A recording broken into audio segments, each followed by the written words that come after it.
Mid says Odin split the sea in two. She's always been partial to a tall tale. But there's tall, and then there's tall. I struggle to believe it myself.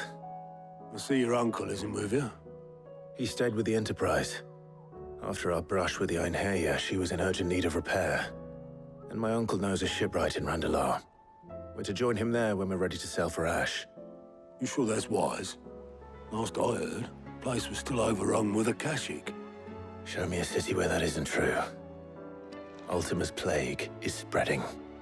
We're running out of time, aren't we? We've done our best to shore up that hideaway. But I doubt a few planks will stop what's coming. Still, we'll keep at it. Every little helps, I suppose. Let's hope so.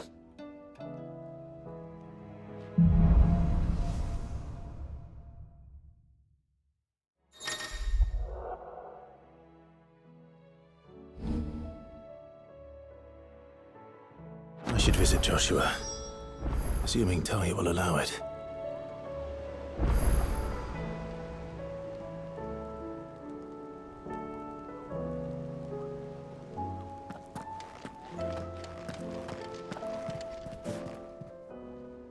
How may I help you today, Clive? Come to claim your just desserts? You earned this. All yours. You earned this. Here you are. All yours. Here you are. You earned this. All yours. You earned this. Here you are. You earned this. Here you are. All done?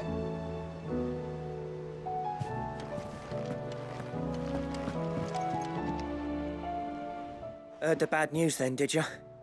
What bad news? About Dravost. Blackthorn's old haunt. With the forge and all that. Well, anyway, the mines just down the road from there are spewing out ether like no one's business. And the village? Safe from the flood for now, but they've got other problems. Akashic. Every creature in the area is either turned or on the way to turning, apparently. Zoltan and the others are living on borrowed time. They need help, and quick. Doris sent a few curse breakers to keep an eye on things, but there's only so much a couple of scouts can do. Except get eaten. If something ain't done soon, the old place will be overrun. I won't let that happen. Didn't think you would. Does Blackthorn know? I thought it might be better if he didn't. He'd only do something stupid. You reckon we should tell him? No. It's better this way. Yeah, well, I can't stand about knowing what's happening out there, so I'm off. I'll see you in Dravost.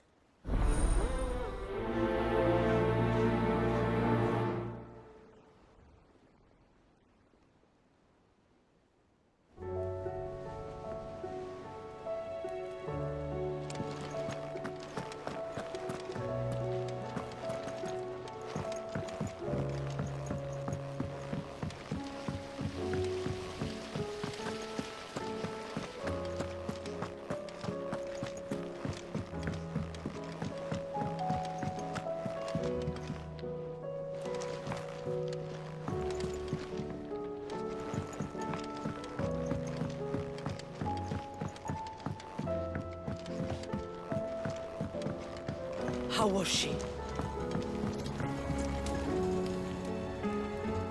Ah, Sid. Just the man I was hoping to see. Did you have a mo? Don't tell me. You need more bomb ash. Oh, no. We still got plenty of that left. I'm working on bringing another one of the Chief's designs to life. This time, it's a new smelter. It's got a reverberatory hood over the top for additional thermo amplification and a system of reciprocal recirculatory regenerators that Let's just say it gets very blimmin' hot. A heck of a lot hotter than anything Blackthorn's got in his forge, that's for certain. Only mithril engines get hotter, and you can't chuck ore in one of them and get metal out the other end. Trouble is, we won't be able to make it out of any old rubbish, neither. We need the good stuff. And I hear you once helped Helena get her hands on exactly that. Any chance you could help me too? If it's for the good of the hideaway, I'd be happy to. Oh, it is. I promise you. So, what exactly is this good stuff you need me to find? We've got a couple of examples here. Spherical echoes, we call them. More fallen materials. So this smelter is similar to the mithril engine in more ways than one. That's right. They're a bit like the thermal helms. Fallen ceramics deal with heat like nothing else, see? And what's more, they're directional, transferring heat from the inside to the outside. But these things, they're all outside. If we line the hood with them, they'll reflect the heat right back into the furnace. We've collected as many as we can, and I know where we can get the rest. Trouble is, they're all watched over by their bigger, uglier cousins. So you want me to visit some ruins, destroy some echoes, and bring back the spheres they're guarding? That's it in a nutshell, yeah. We're only 3 short, mind, and we know exactly where they are. There's one up Amber Way, in that ruin that they call Lost Plume, and another in the Silent South over in Dalmekia. Last one is in the ruins of Advent, which is in the Empire. All right then. Wish me luck. It'll do. I'll be keeping all my fingers and toes crossed.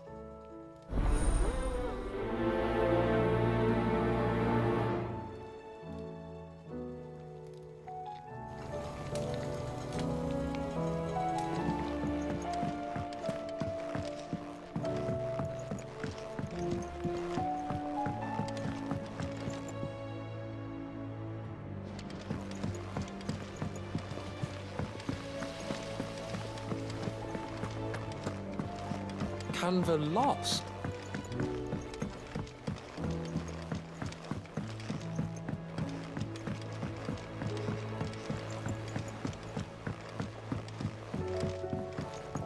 Have you tried Molly's lemon tarts?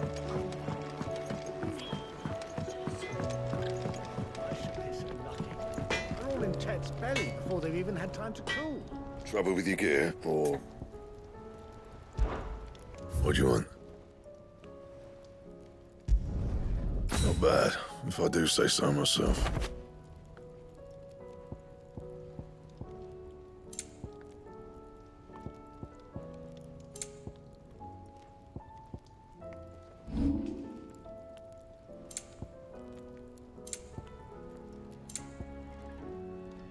And?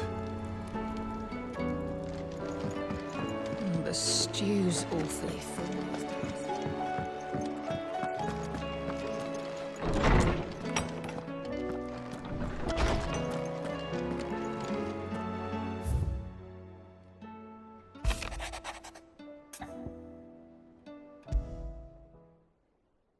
There's no way of knowing if Doris will confide in me, but I can speak to her at least.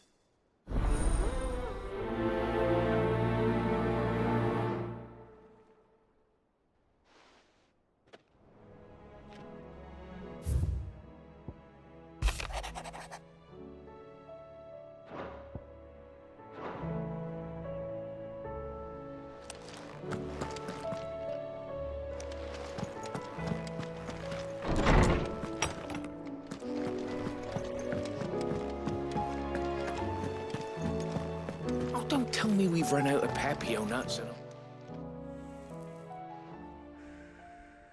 Let me tell you a story, Clive. All right. Them rumours wet legs were spreading.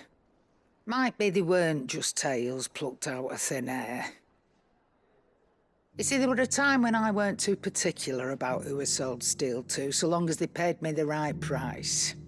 Some women lust after blood, others after flesh, but me? I were always one for gold. And to satisfy that lust, I sold to opposing armies, stabbed my every client in the back, made myself the most hated woman in the twins. But then one day I met a man who made me a different kind of offer.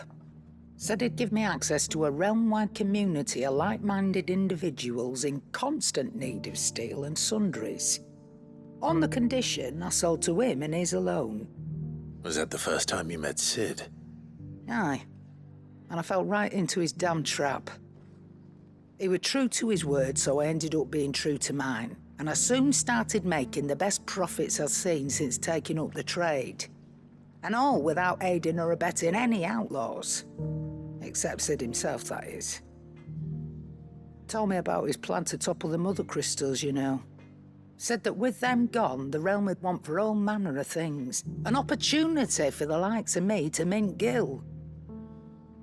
Why, I reckon an enterprising individual could find himself the richest dam in the twins. And that's when he had me. I emptied my stores that day and moved into the Auldhyl proper. And the rest, as they say, is ancient bloody history. A dozen years on, and I'm still not the richest dam. Not for lack of trying, mind. But I can say that I have never been happier. You've all shown me there are some things more precious than gil. That there are. So don't you go messing it all up, or you'll have me to answer to.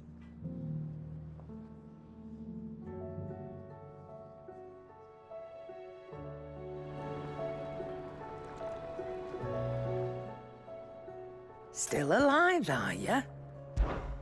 Coin purse weighing you down?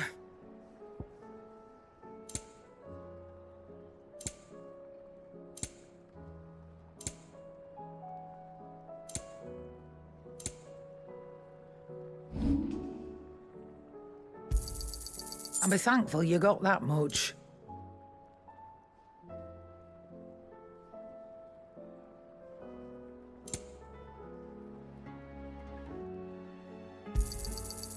I reckon I can find a buyer. Come again. Oh, don't tell me we've run out of I'm Papio not much nuts and bothered all. either way.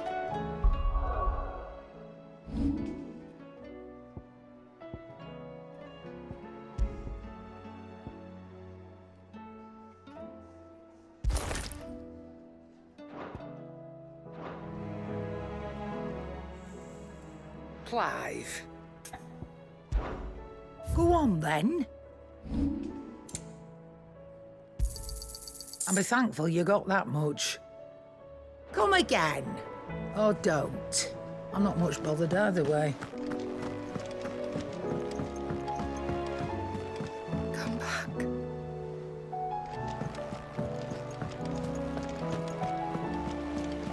Covered in nicks and lumps.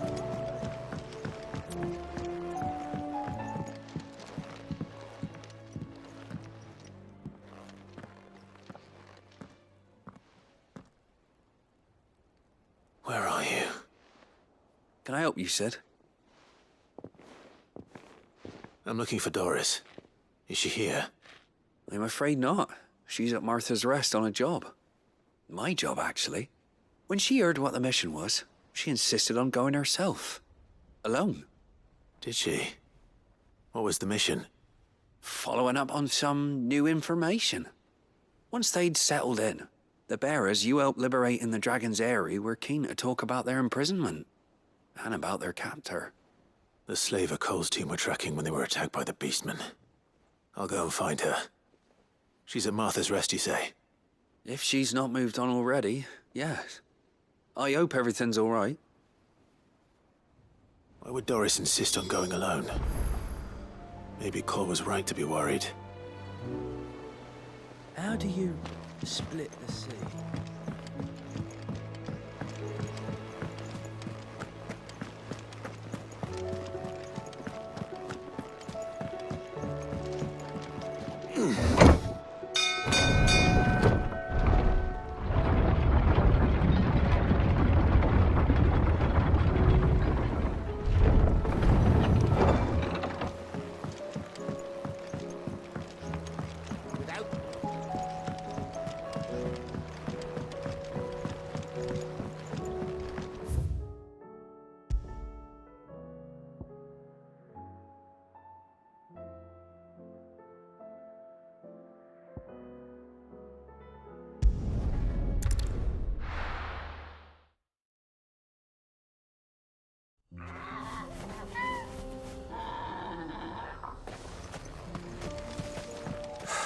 So Dravost is still standing. For now, at least. If you can swing a hammer.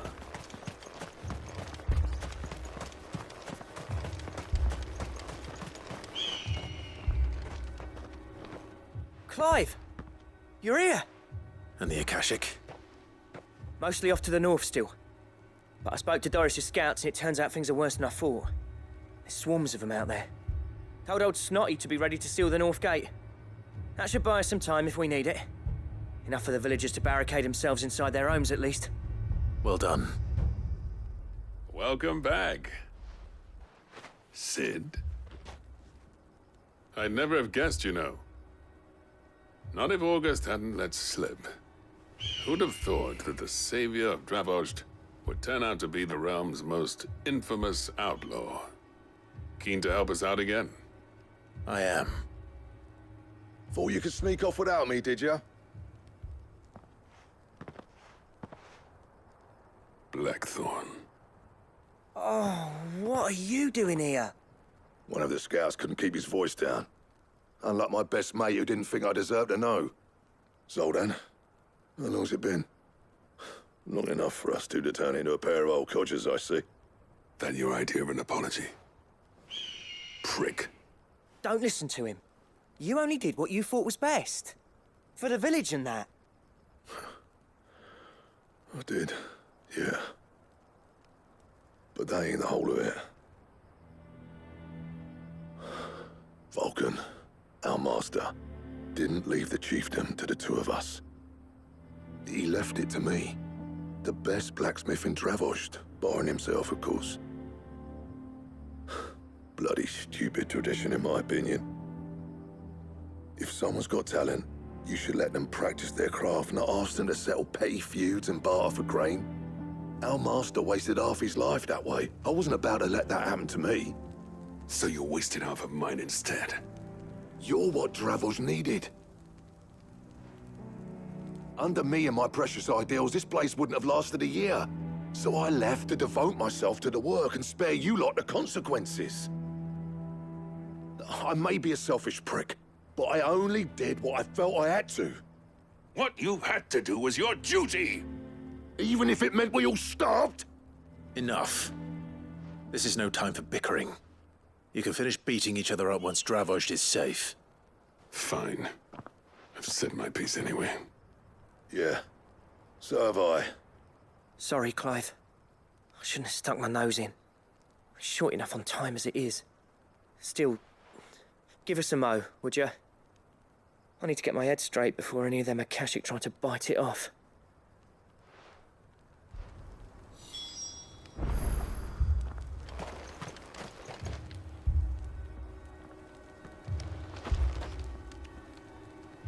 You, ready for the off, then? We can't afford to waste any more time. Right you are. Might be worth having one last word with the scouts, though. Don't want any nasty surprises, do we? Oh, and Blackthorn, you and Zoltan might be better off staying inside the... Akashic on the move. How close are they? Within sight of the walls. And there are more coming up from the mines. What was I saying about nasty surprises? They'll wash right over us if we stay out in the open. We're pulling back behind the gates. Good idea. Get yourselves inside, but keep your weapons handy. Understood.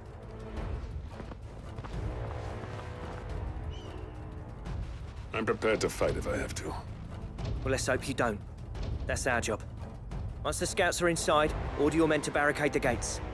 No heroic last stands, you hear me? No fighting at all if you can help it. August's right. I've seen what Akashic beasts can do to armor. The people here are tough and willing, but they ain't equipped to face what's coming. I'm going out there. Start work on the gate as soon as I've left. I'll give you as much time as I can. And if they kill you? You evacuate. But it won't come to that. I promise. You'd better be right. Take good care of Dravost till I get back. Leave it to me. And give those things what for, yeah?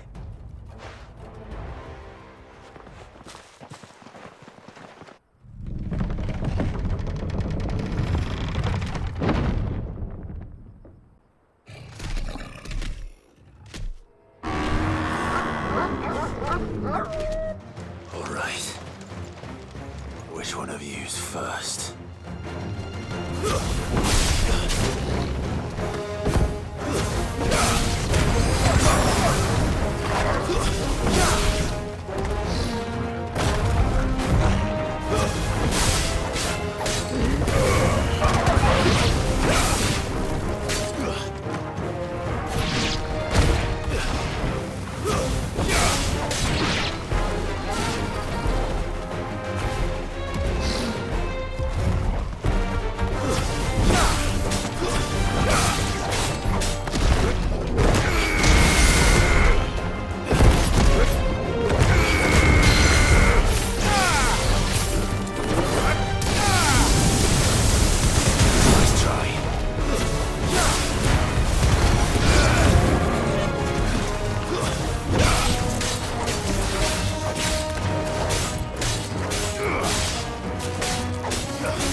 Is that it? Apparently not.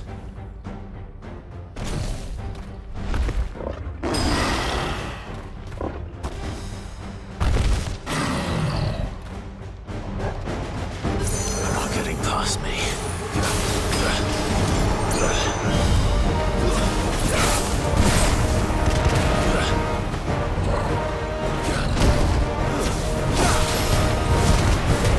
Nice try.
finished.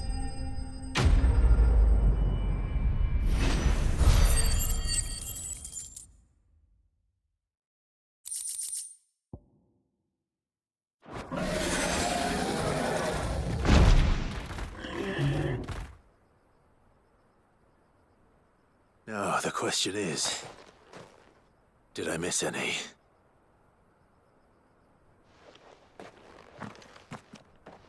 Man alive! You're still in one piece! I slew as many as I could. As many as I could, he says. The old bleeding lot, more like it. Well, almost. Only almost.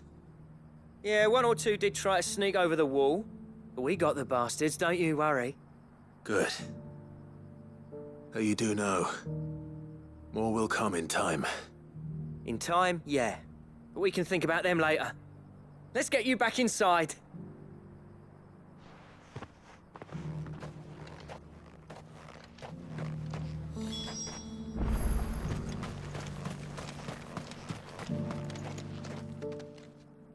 Sid!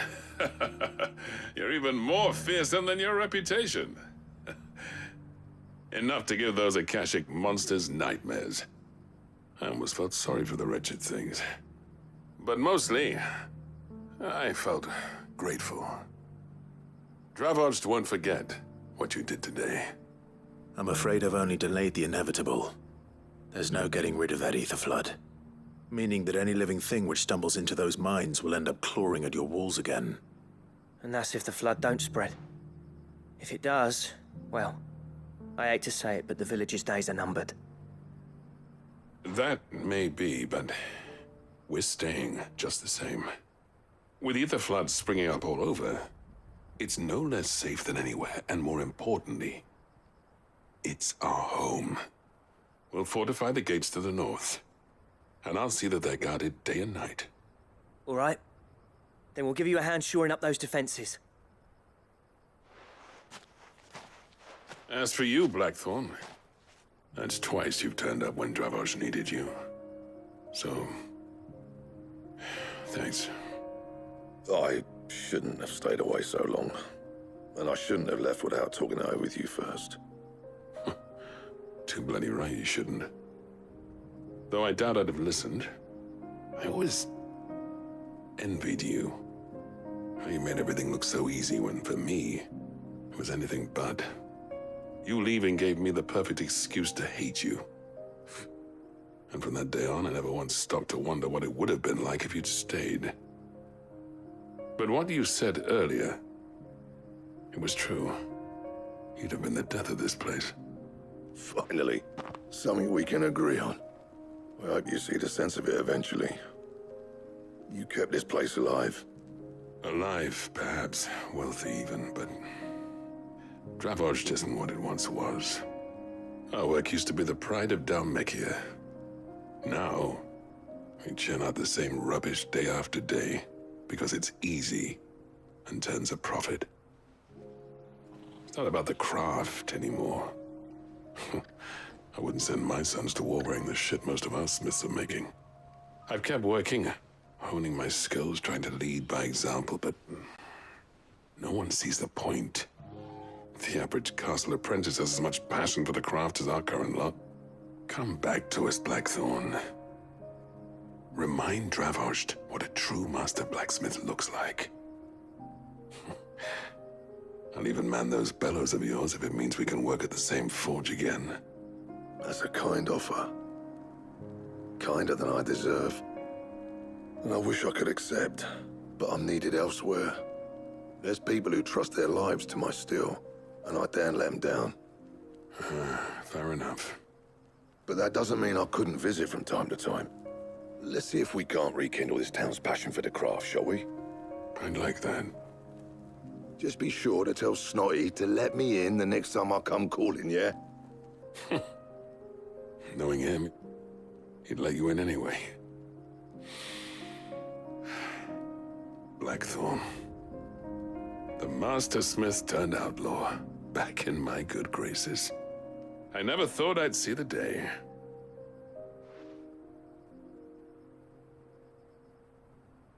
I'd say that went pretty well, wouldn't you? Even better than I'd hoped. Sid, I've got something for you.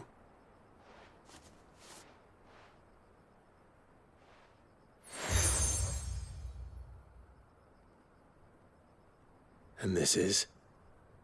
A token of our lasting gratitude. But I'm of a mind to make you a far grander gift. Designs for a certain sword have been passed down from chief to chief for generations. Now hold on, Zoltan. There's a reason no one's made that blade in centuries. There's not been a craftsman equal to the task. I'll admit your cinders make impressive steel, and I've learned to own an edge Odin will be proud of. But the engravings on that thing are enough to make a jeweler cry. And they're not just for show, either. Have you forgotten what brought you back to Dravozd in the first place? A certain ring? I knew I'd never surpass you with the hammer and tongs. So I turned my hand to a different kind of metalwork. Between the two of us, I'd say we're the equal of any master craftsman ever to have graced a forge.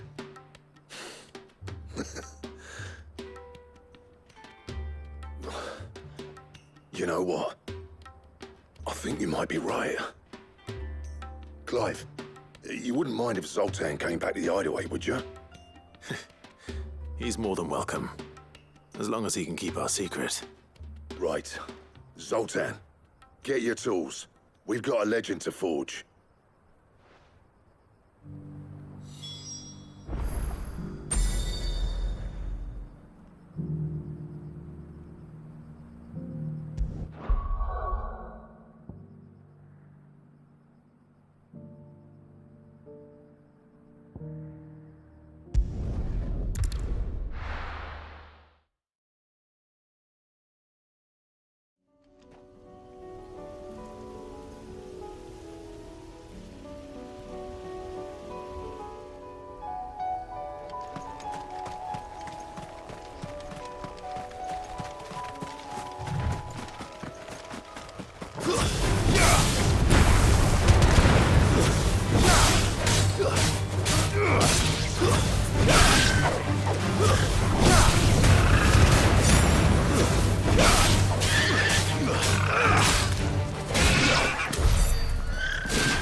Damn it.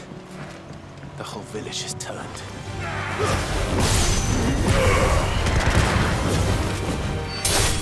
It's over!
This is it.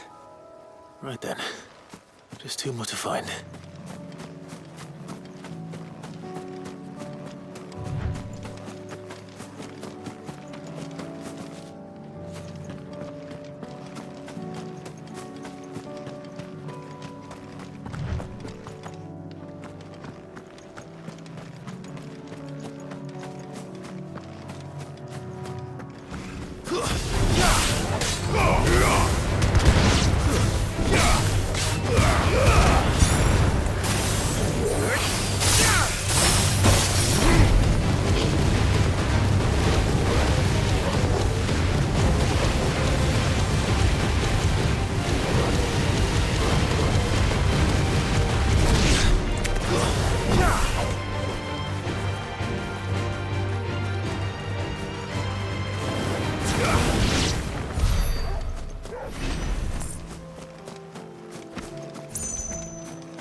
Nice try.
Two down, one to go.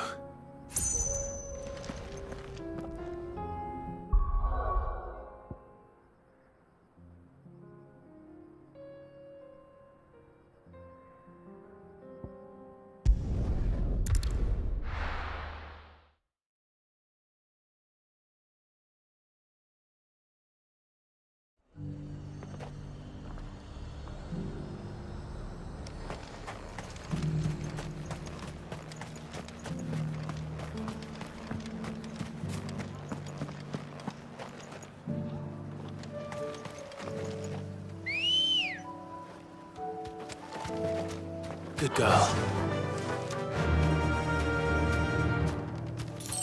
Yeah!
Too slow.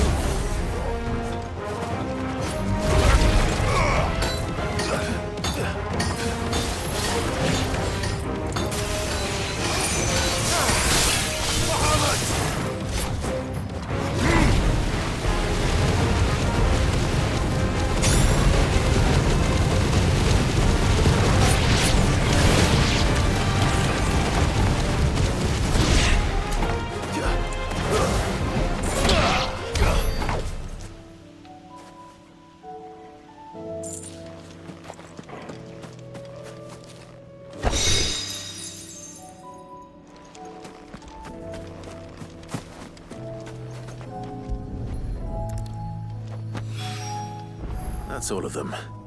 Owen can uncross his toes now.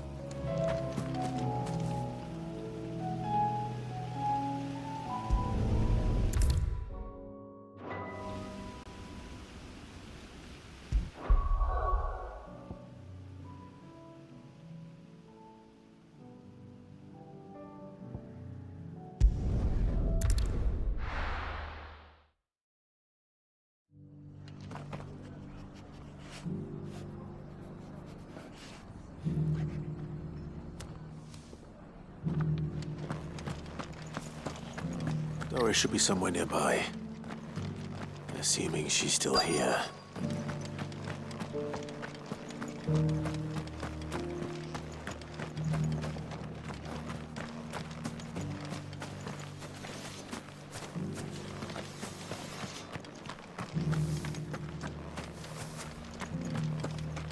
It doesn't still hurt, does it? Oh, It's been a pleasure, Doris. Just like old times. I'll give your offer some thought, my lady. How goes the investigation? Sid, what brings you to Martha's Rest? You. I heard you were out here on your own, tracking our slaver. I trust you're being careful. Of course. And it had to be me. The bearers from the Dragon's Eyrie confirmed a long-held suspicion of mine that the slaver we've been tracking is an old acquaintance. She's no fool. If we'd come in force, she would have spotted us straight away, and then vanished without a trace. That was her just now, wasn't it? So, was it a fruitful reunion? I'd say so. She tried to recruit me. Seems her time in Rosaria is coming to an end. She's abducted bearers from across the region and is looking to smuggle them back into Sambrek. After her brush with those beastmen on the road to Northreach, she hired herself an Imperial escort, which she wants me to join. She's dangerous, Sid, but I think I can stop her. Then I'm going with you. I'll take care of the escort. You can see the bearers to safety. Where are they? The Baum Archers, soon to break camp. You go on ahead. I'll follow once I've sent word back to the hideaway.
Good. They haven't broken camp yet. How did Doris come to know a slaver, I wonder?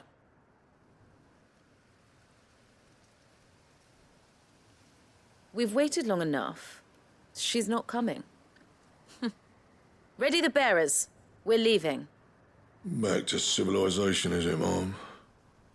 With all haste, lest any of you lackwits start talking like these feckless bumpkins. I presume your men are ready. We've suffered too many delays as it is. Any more, and I'll be docking your pay. Yes, Mom. Oh, but before you go, it appears we have company. Kill him. You're welcome to try.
So much for your escort.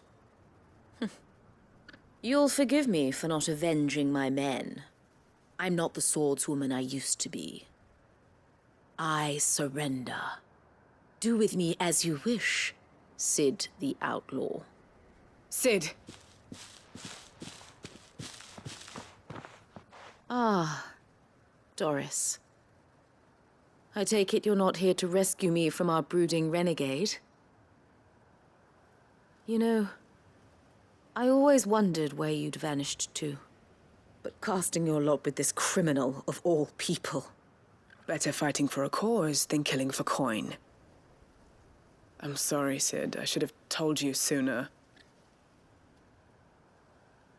This woman, my former master, once trained bearer children to be weapons in service of the highest bidder. She raised me like a daughter, and I did terrible things to earn her favor. It wasn't all terrible, surely. We had our fun, too. You were always so eager to learn, and had such clever hands. All my other children took either to the blade or to the books. Always either or. But you proved yourself a master of both. That's why I kept you for my own. How about it, my little dagger?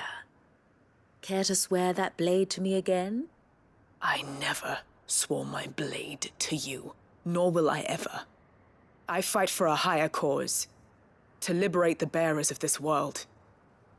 Farewell, Master. Thank you for making me the weapon I am. You always were a righteous child. Perhaps that's the reason I loved you so.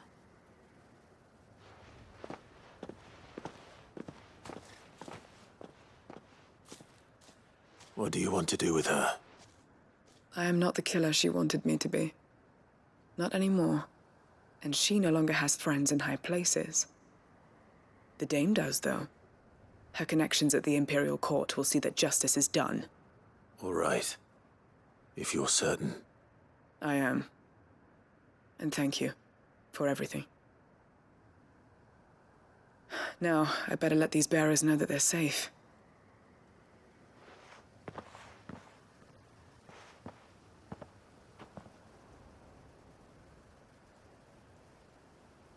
And I should head back to the hideaway and put Cole's mind at ease.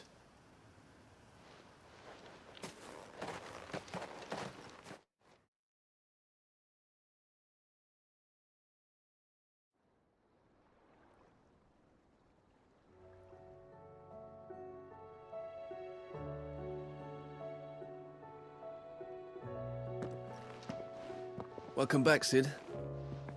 Doris's message just arrived. I hear you saved more bearers from being smuggled across the border. With any luck, they'll be joining us in the hideaway shortly. Oh, and your letter. You don't need to worry about Doris anymore. I'd been hoping as much. She mentioned one or two things in her report. So the slaver we'd been chasing all these months was her former master.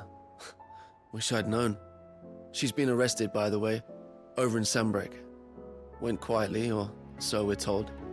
And she won't be getting off lightly. The Empire may have no love for bearers, but it's none too fond of black market traders either. Can't have been easy for Doris. I'm sure it wasn't. But don't worry. She'll be all right. I hope so. Suppose you should know, eh? You had quite the past yourself before you came here, or so I understand. Anyway, thanks again, Sid. The Cursebreakers would be lost without Doris. And you, of course. Keep up the good work, Cole.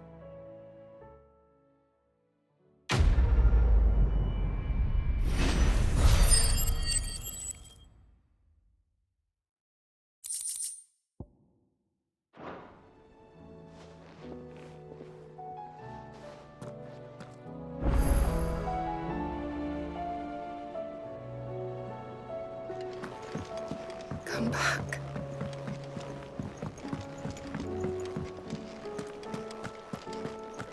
Oh, don't tell me we've run out of papio nuts and all.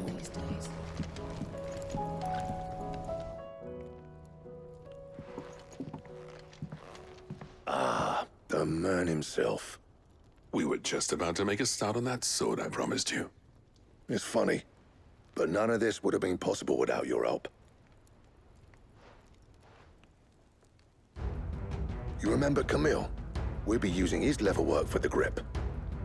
The steel, meanwhile, will be tempered in a fire, burning the cinders you charmed out of old Zoltan here. And that whetstone from the Outer Isles, that'll be what gives the blade its edge. And the final flourish will be my talented colleagues' engraving. A team effort led by the greatest blacksmith alive. Now, save that talk till the thing's finished, yeah?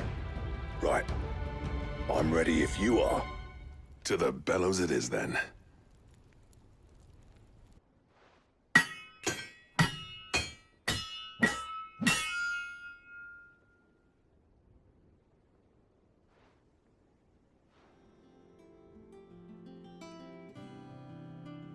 Well, bugger me. We actually did it.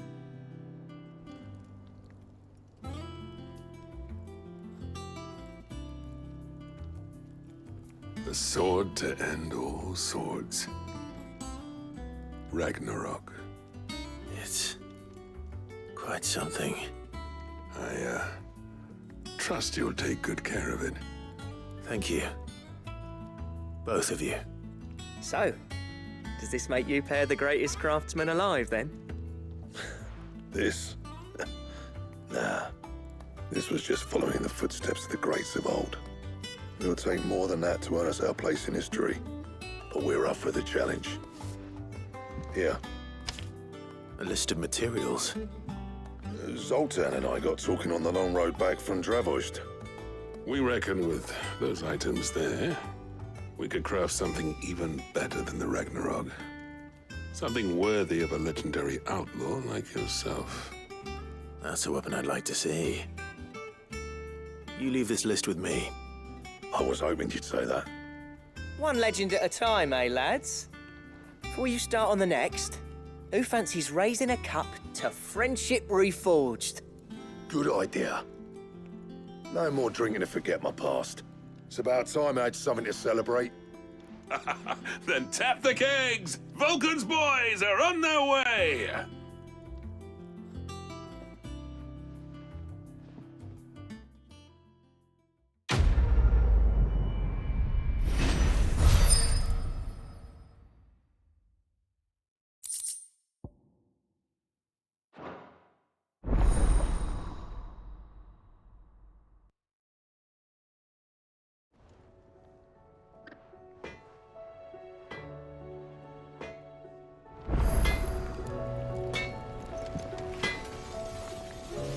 To what do I owe the honor? St. Fornian, dear.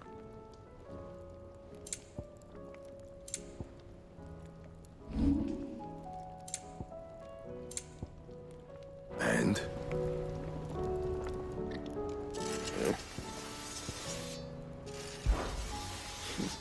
I never thought me and Zoltan would ever speak again, let alone work together. And if it hadn't been for you, we wouldn't. You've been a good friend of me, Clive. The best.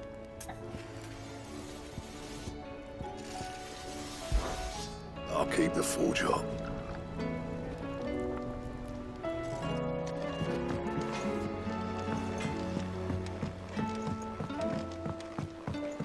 Have you tried Molly's lemon tarts?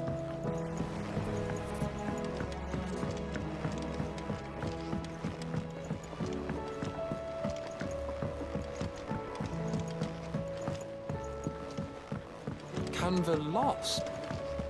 It can't be true. Miss, can we read Miss Editor's story for our lesson today?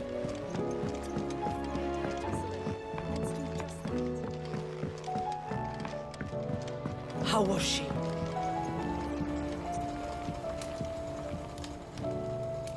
Ah, Sid. Wasn't expecting you back so soon.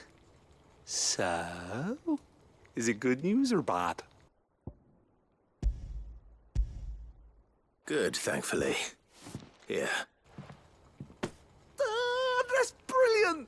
Thanks a blimmin' million! I'll fit 'em to the smelter right away!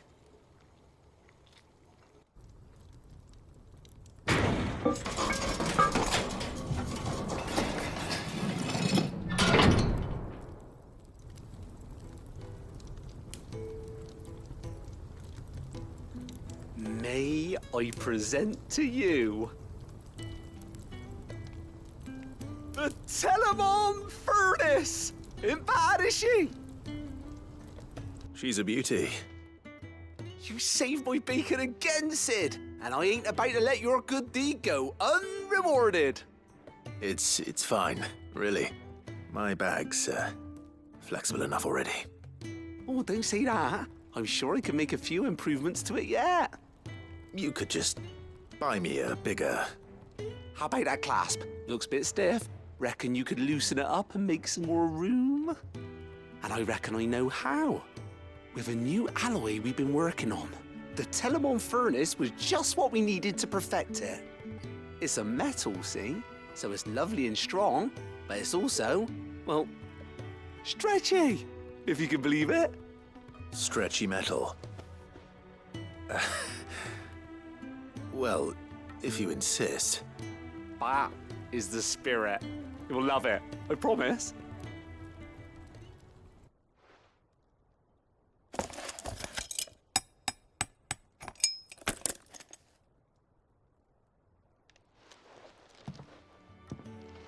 So, what do you reckon? It's actually quite ingenious.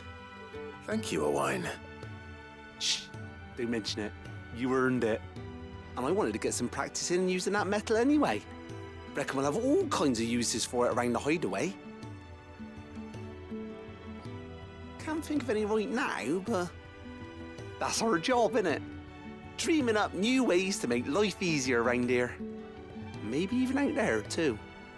One day, the whole world's gonna know about the inventions you've helped us put together.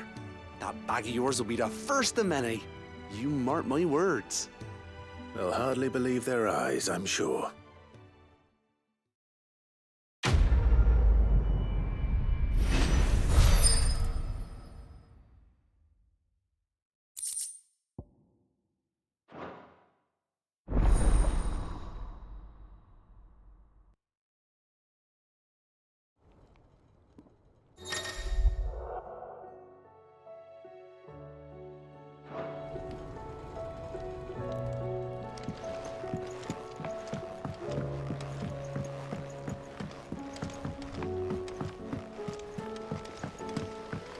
Miss, can we read Miss Editor's story for her? Canva lost?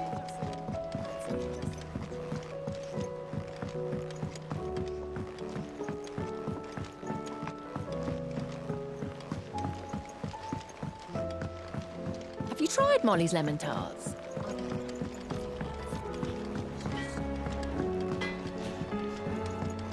Oh, don't tell me we've run out of Pepio nuts and all. Still alive, are ya? If you're gonna buy some, be quick about it.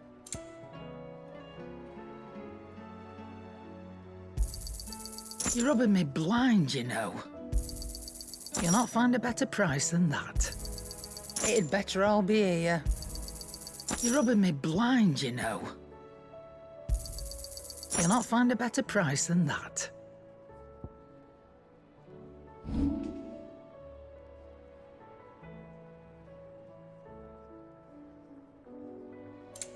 Come again. Or don't. I'm not much...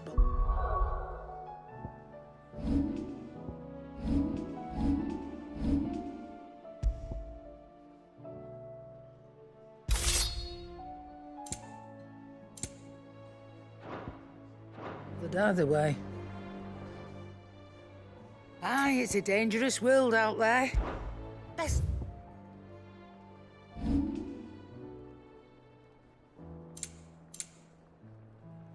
Is that all?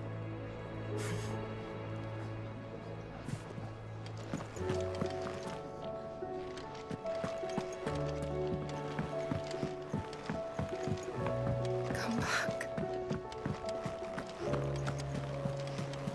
Covered in nicks and lumps.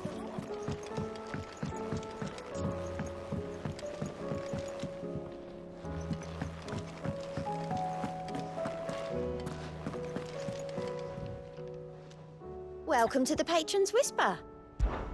Come to claim your just desserts? Here you are. All done? How are you doing? Here you go.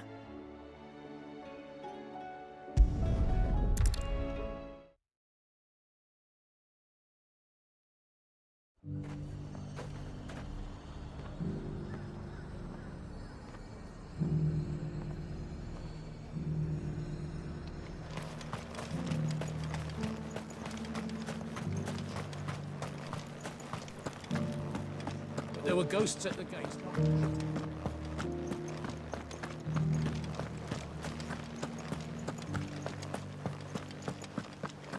Those things I said before.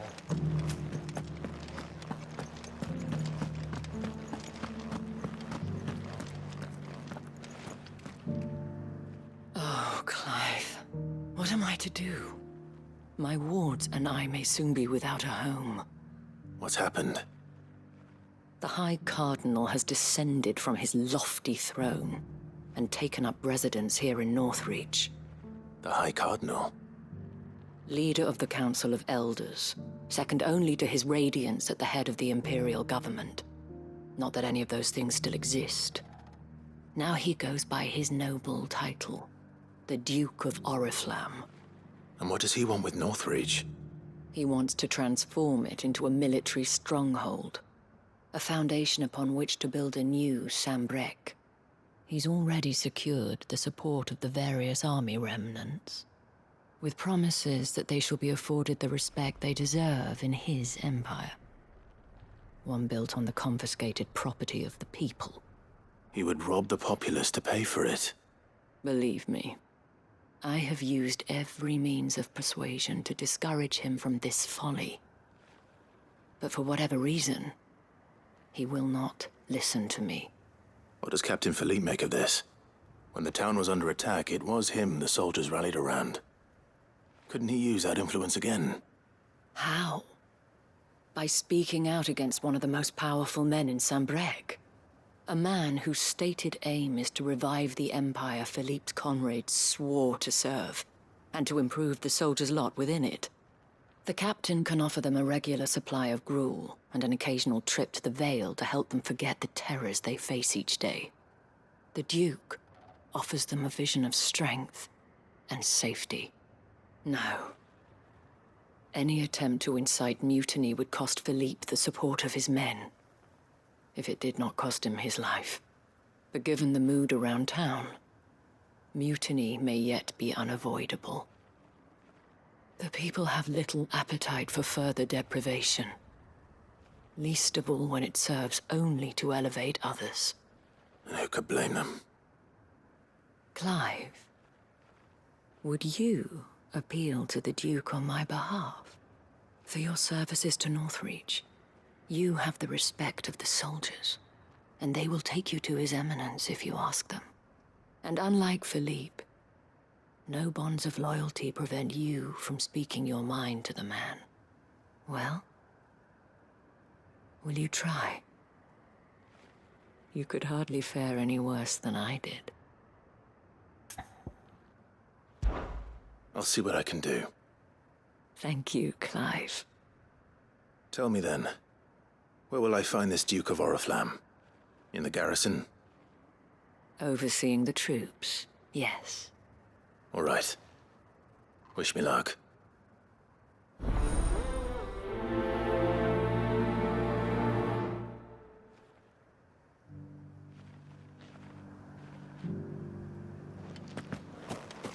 I may have met this Duke before, at the Remembrance Ceremony.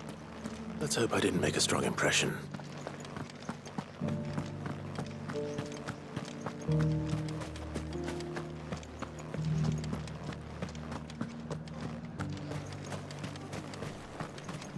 As long as you remain. Halt! Oh, sorry about that. You're the dame's man, aren't you? You got some business with the captain? No, actually. With the Duke. I was hoping I might be able to speak with him. We're under orders not to let any civilians pass. But you should be all right. His Eminence has heard all about you and your heroics. Wait here. I'll go and ask.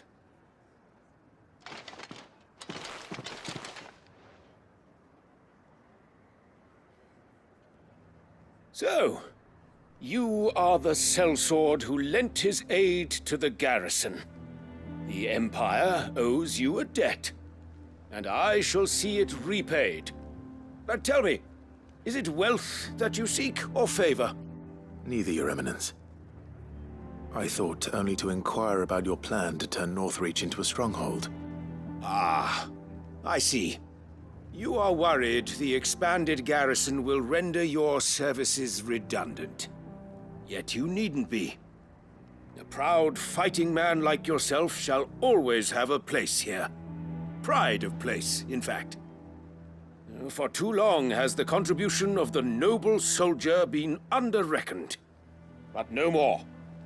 For it is they who shall see the Holy Empire rebuilt, beginning right here in Northreach. Why here, Your Eminence? The town has been fortunate enough to escape largely unscathed from the recent troubles. Her defenses are sound, and her garrison well prepared. Which is more than can be said for Oriflamme or Twinside. The Empire wants for a capital, and I believe Northreach to be the perfect place. With Caer Norvent as her citadel. Once we have seen to the refortification of both the town and the castle, we need only build a wall around both to create a city that would be the envy of the twins. Plans are already underway for the construction. Soon enough, these thralls shall learn that they are no match for the might of Sanbreque. I fear you underestimate how dangerous these creatures are, Your Eminence. Should they return in force, you will need all the people of Northreach to come together in defense of the town. Something they may be loath to do if they've been deprived of their worldly goods. The people will do as their leaders command. If Sanbreque is to be rebuilt, she will require a functioning government. One whose authority is beyond question. That is why this levy is necessary. So that any man who wishes to join the army might do so and be fed, outfitted, and paid as befits a defender of the Empire. And yet there are those who persist in peddling the treasonous lie that I seek to steal from the people and drive them from their homes.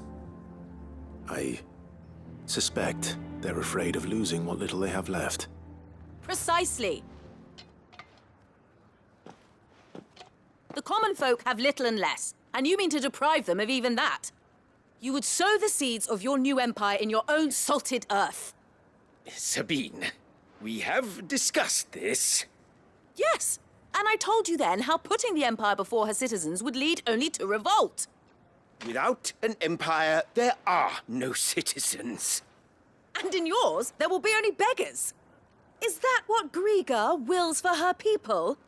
Do not take her name in vain, Sabine. I'll come back later. The citizens revolt. I wonder what the people really think of the Duke's plan. It wouldn't hurt to ask them, I suppose. Let's begin with those on the other side of the wall. As long as you remain...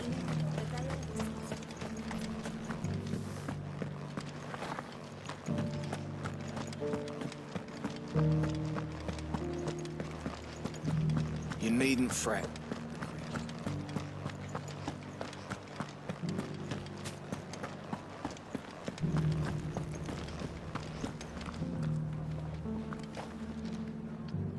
All right there. What is it you're after, sir? Just your opinion, actually. I wondered what you thought of the Duke of Oriflamme. Oh, him. Not much. None of us traders do. It's thanks to nobles like him that we had to set up shop this side of the wall in the first place. Couldn't have the rabble getting any closer to the holy capital, could they? And now he's trying to drive us out completely, threatening to take everything we got from us if we don't clear off.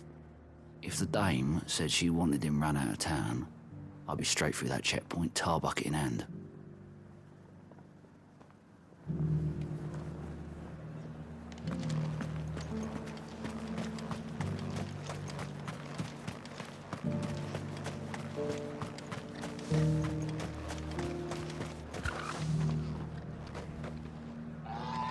A question, if you don't mind. What do you think of the Duke of Oriflamme? Don't get me started. You build a life for yourself somewhere, only for some noble to turn up and tell you you've got to hand it all over to him. If he thinks his name and his chains give him the right to empty our purses, he's in for a rude awakening. We'll do whatever it takes to keep what's ours. Whatever it takes.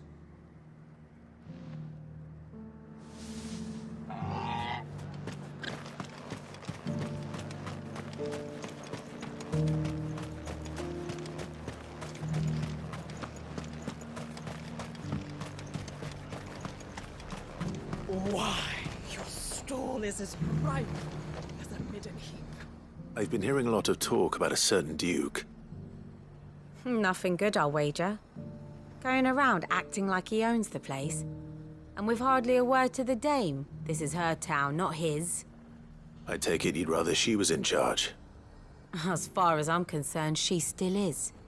Just need his eminence to sod off back to Oriflamme. Well, the people seem united enough. What about the soldiers?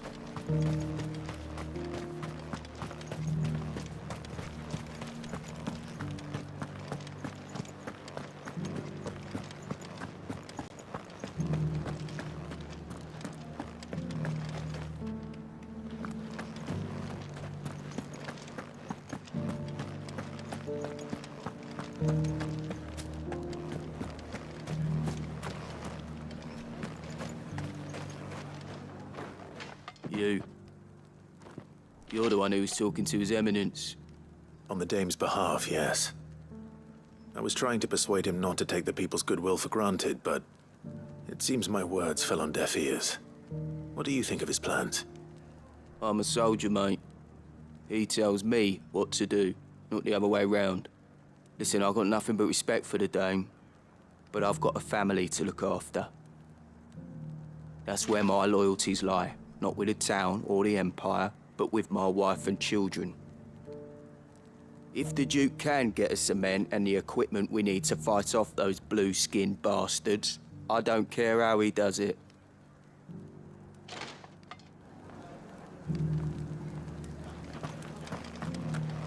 As long as you remain.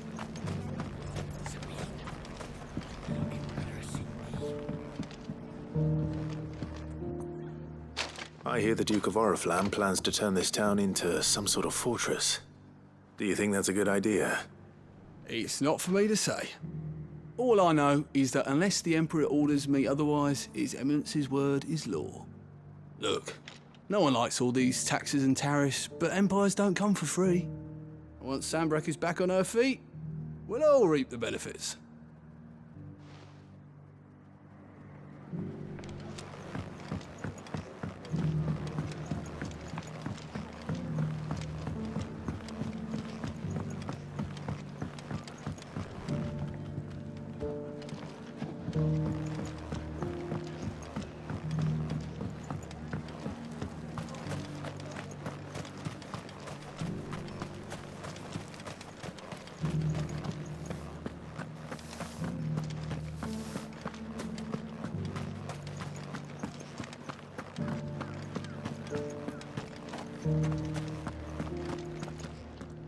Excuse me, do you have a moment? I wondered if you'd mind sharing your thoughts on the Duke of Oriflamme. Well, he's made a lot of enemies coming in the way he did. But I mean, look around us. You can see the state the realm's in.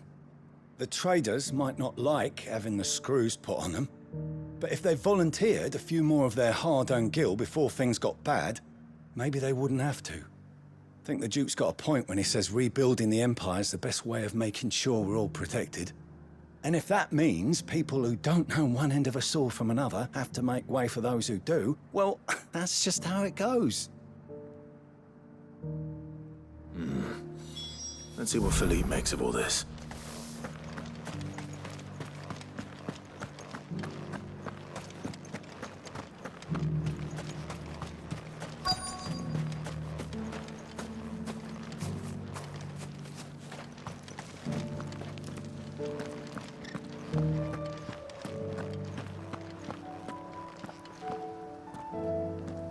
Captain, do you have a moment? For you? Certainly. Clive, wasn't it? Thank you for last time. How can I help you? I wanted to ask you about the Duke of Oriflamme. Do you intend to go along with his plan? But to tell you the truth, I'm in two minds. It's my sworn duty as a captain of the Imperial Army to obey his orders. But I can't say I agree with him. Philippe, I remember you saying that you became a soldier to protect the people you loved. The Dame included. That's right. I did. Well, she doesn't agree with the Duke's orders either. She thinks they could tear Northreach apart.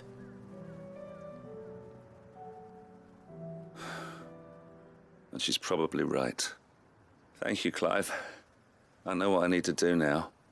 Protecting the people I love is what matters. Doesn't matter how. Well, duty calls, so I better go. Thanks again.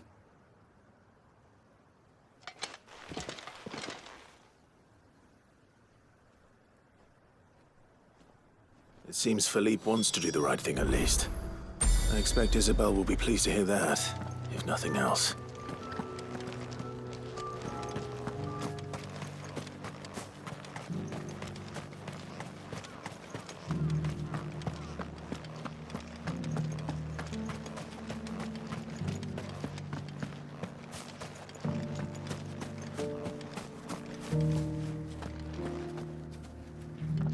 Ah, Clive. How did you fare? Were you able to speak with the Duke? I was, but...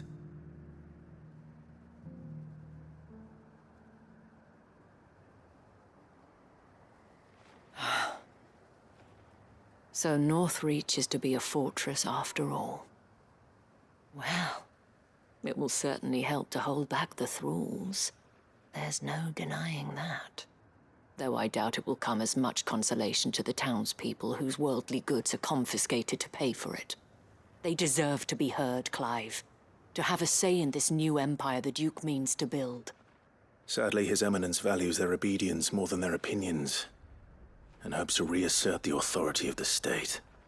I fear he sees the people as mere pawns on his chessboard to be sacrificed for the greater good. Needless to say, they themselves are of a different opinion, and would rather their destinies were in your hands. The soldiers, meanwhile, are content to follow their orders. And not just because of the Duke's rank, but because of his vision. I thought as much. Had I sworn to protect Sambrek, I dare say I too would want nothing more than to see it rise from the ashes. Thank you for trying. But the battle is lost. I don't know about that. What happened to your uniform? I handed it in, along with my resignation. Told the lads I wished them well, but that I owe it to those I love to call it a day. But why? Because I realize what really matters to me. Not following some nobleman's orders for the sake of it, but protecting what I care about. Protecting Northreach. I honestly don't know when those monsters will return, but I'm certain they're not finished with us yet. And when they do come back, we need to be ready for them. We need to stand together, all of us. And with you to lead us, my lady, I reckon we can do it. It was you who finally convinced me, Clive. There's no point following orders if they go against everything you believe. Indeed. All of us, standing together. That has always been Northreach's best hope, and one which still lies within our grasp. We have only to turn our attentions to the true enemy. Thank you, Philippe, for showing me what I must do. Anything for you, milady. Speaking of standing together, would you mind if I borrowed a few of the lads from the Vale to help keep watch around the town? I fear His Eminence has loftier tasks in mind for the guard. Not at all. Be my guest. Wouldn't be the first time.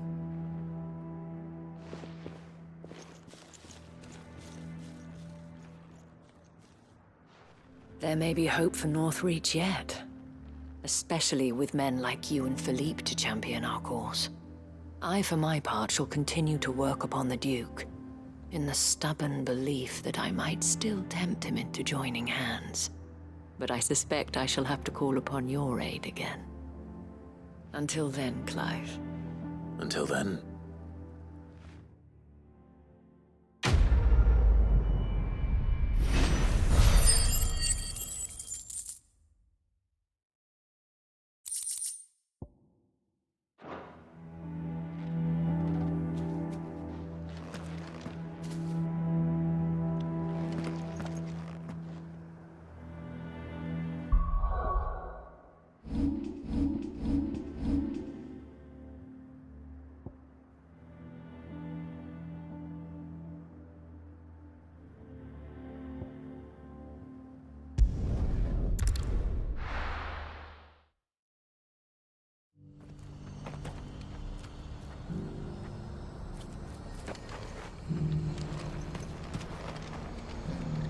What's happened?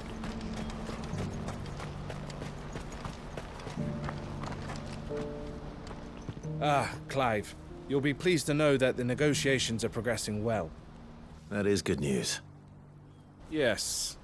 Our comrade in Randala has just sent word that the contract should be signed very soon. But I still have much and more to prepare. It's a huge undertaking moving this many bearers at once. You couldn't do me a quick favor, could you? What is it this time? More wild beasts? Nothing like that. I just need you to go over to the caravans and ask El how long we have until the bearers arrive. Find out exactly how much faster I need to get all these supplies moved. All right. I'll go and ask. Thanks, Clive. I owe you one.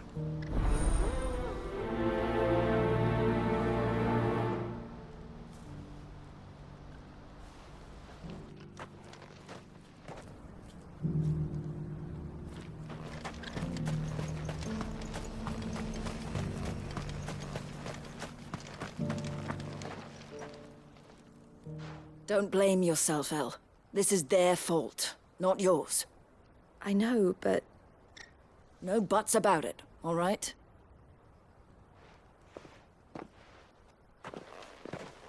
Is something wrong?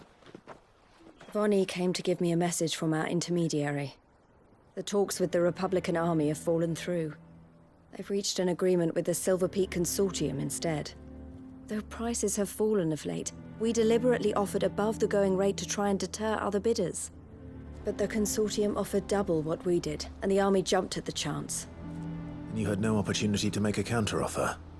None at all. And we were so close. Elle? What's happened? I saw Vonnie leaving. She didn't look happy. And with good reason.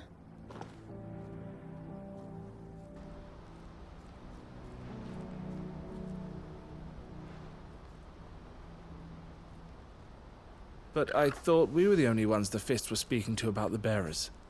How did the Consortium even find out about this? It's not so surprising. They have ears all over the Republic. This isn't over. The Consortium will have to sell these bearers eventually, and at the price they paid, buyers will be few and far between. I'm going to Randalar myself. Alone? You sure that's wise? Are you offering to be my bodyguard? How kind. Meet me at the checkpoint near the capital gates. I'll send an owl ahead and request a meeting. You go to Cashlock, Theo, and get everything ready. We've waited far too long as it is. Even if I fail to free these bearers, there will be others. Someone needs to prepare the place and keep any prowling beasts at bay. Oh, and that's me, is it? Well, it looks like I'm following orders till she gets back from meeting the Silver Peak Consortium, who've been doing their best to undermine our scheme. She'll never join them after this, surely. No, she said it herself. She still has plans for Cashlock, even if this one falls through. She means to stay with us, then. I can't say I'm not happy to hear it, but... is this what she really wants? You have to trust her. You're right. It's what she wants now. And if Elle's off fighting for the cause, I should do my part too. So I bid you farewell and safe travels, my friend. I'll gather my men and leave for Cashlock.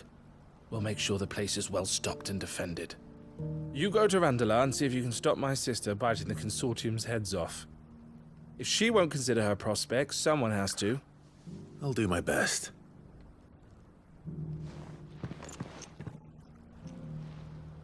All right. To Randalar, then. And better not keep Eloise waiting.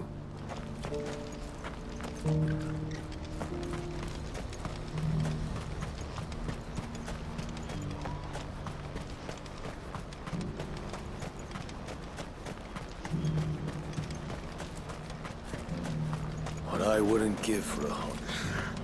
Looks like this is the end of the road. When are they gonna let us through?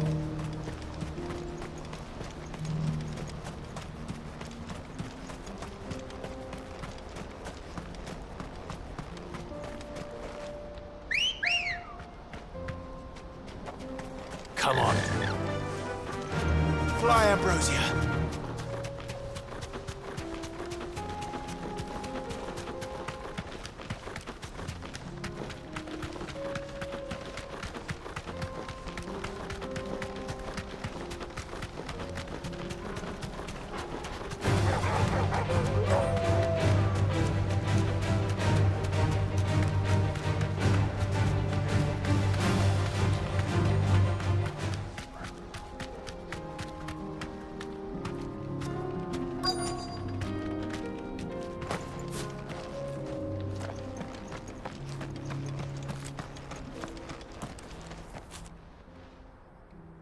I hope I didn't keep you waiting.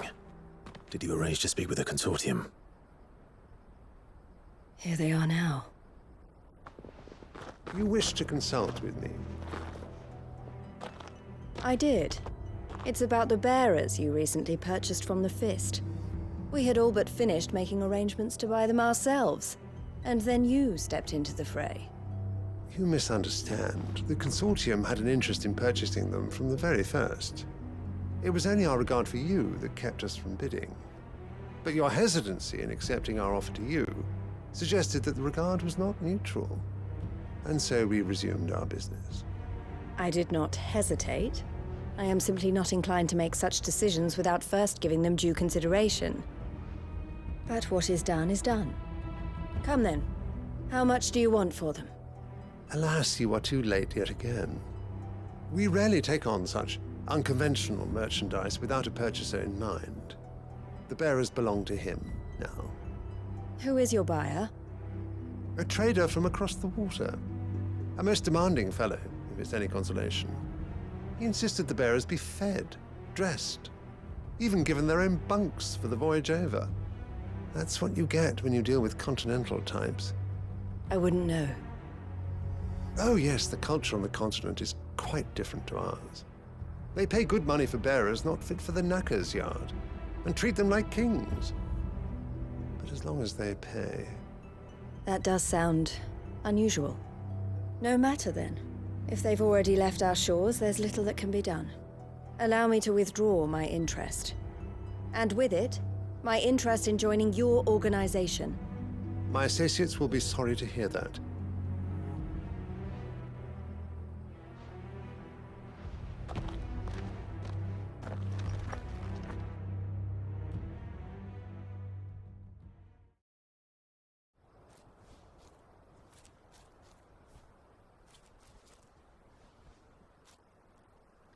I'm sorry you weren't able to save them.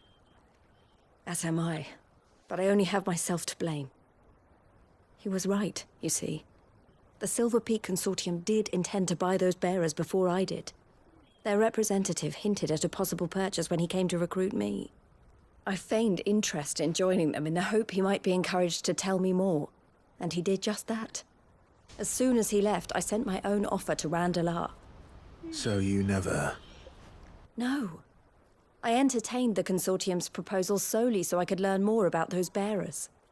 But I was a fool to think they wouldn't find out. I knew exactly who I was dealing with. You tried. I did. And if what he said was true, the bearers are to be well treated. Which is something, at least. But they deserved more. I wanted so badly to see them freed. Eloise! Eloise! Word from Cashlock. The village is under attack. A pack of beasts have come down from the mountains, and there's a dragon at its head. Theo and the others are trying to hold them off as best they can, but the odds are against them. They need help, and fast. Theo! I'll go on ahead. Thank you, Clive. I'll gather some men and join you there. Just... make sure he's safe.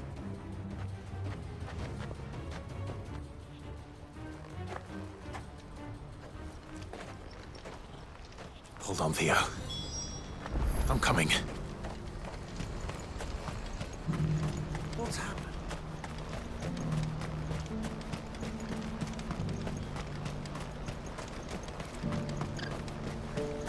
What I wouldn't give for a hot deal.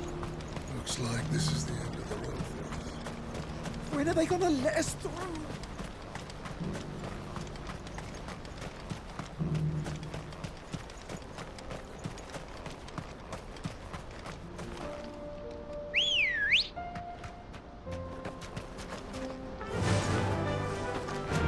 Faster!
of you, are there?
Thanks, girl.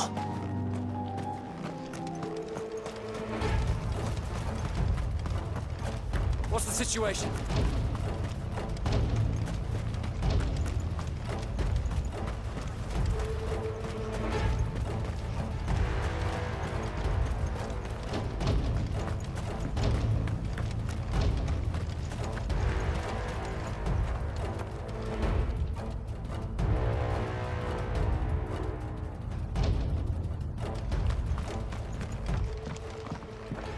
Where's Theodore? Upriver! He led the dragon that way to keep it from the village, but the whole area's flooded with ether. We just have to pray he makes it out in one piece. I can do better than that. Torgal, with me.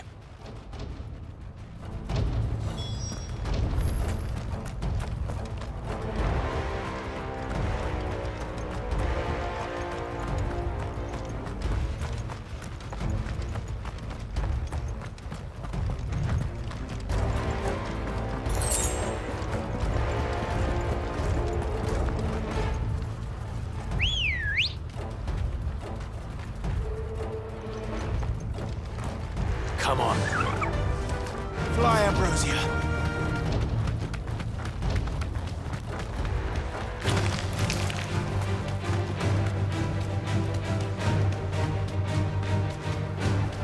Where are you, Theo?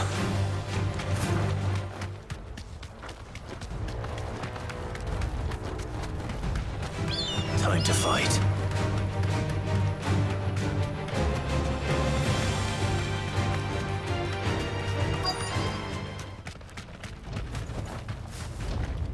Be safe.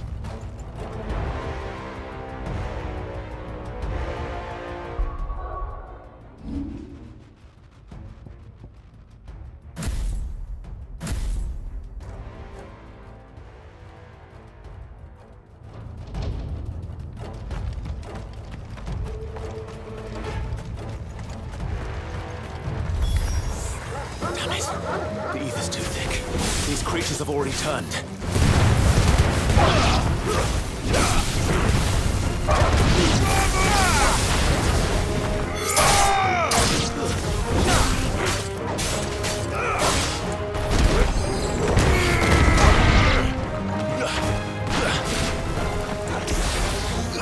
Fire and flames!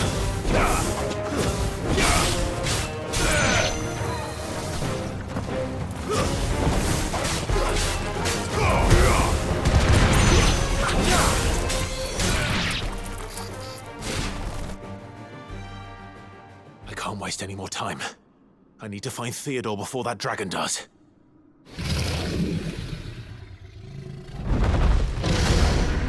Looks like it's found me. This thing's turned as well. This isn't going to be easy.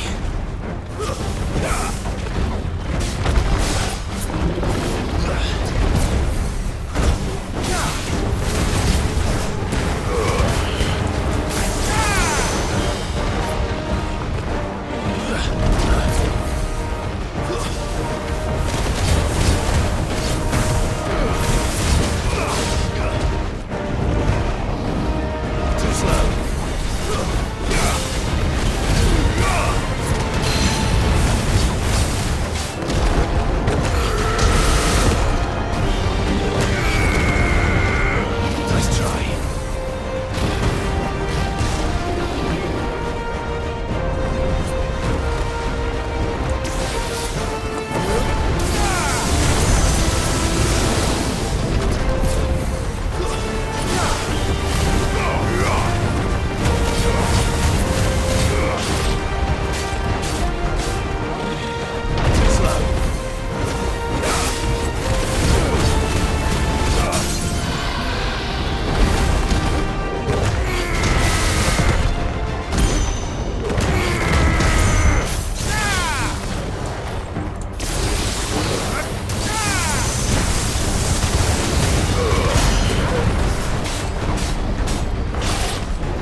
Clive. Theodore, you had me worried for...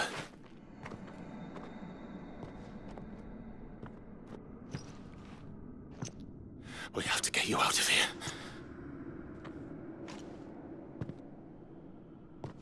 I think it might be a little too late for that. Bearer or no, there's only so much ether a man can take, and that Drake just wouldn't let me leave. You have my thanks, Sid, for finishing what I could not. For keeping Elle's dream. Theodore!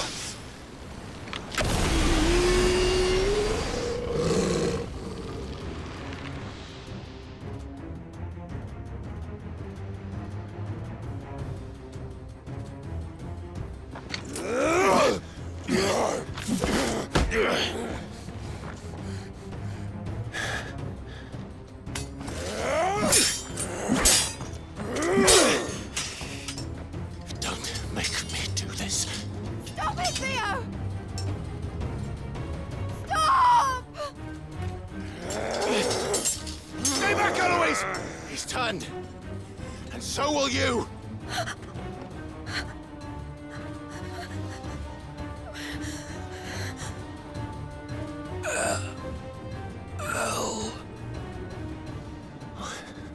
Theodore.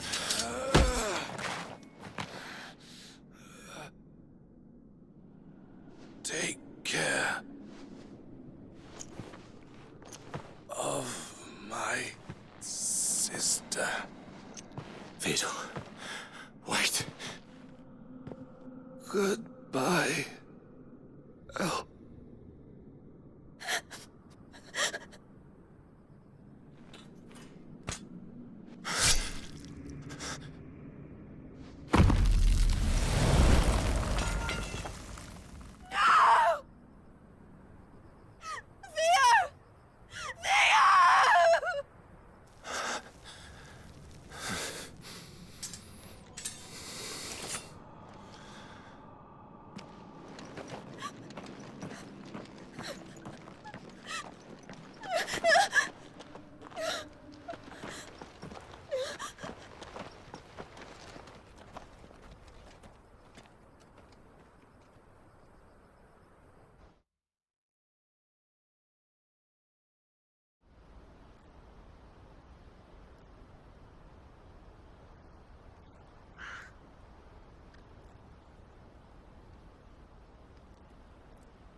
Thank you, Clive. I think I'll be all right now. That was true bravery he showed. Leading the dragon away from the village like that.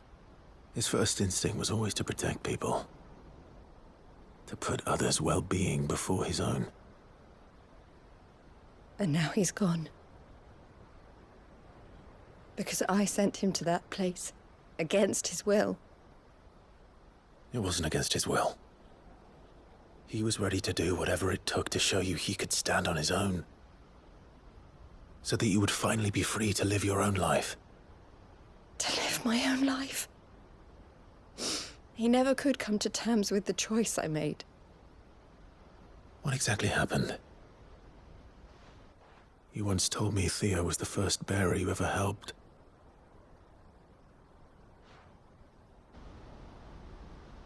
We grew up in Canva. We were born to one of the great trading houses. And I was chosen to inherit the family business. I had my father's head for figures, you see. Theo did not. While I studied the art of commerce, he played at soldiers instead.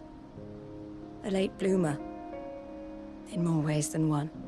For unlike most bearers, it wasn't until his 15th summer that his powers awakened. My parents tried to drive him out of the house and into the care of the constables. But before they could, I took him into mine. Theo told me something else. He clearly admired your devotion to the cause of freeing others like him from slavery. But he said you deserved a better life than this. He wanted to free you from what he called your bonds, just as you freed him from his. I would be lying if I said I had not wondered from time to time how much easier my life might have been if I had allowed Theo to be taken and devoted myself to the family business instead.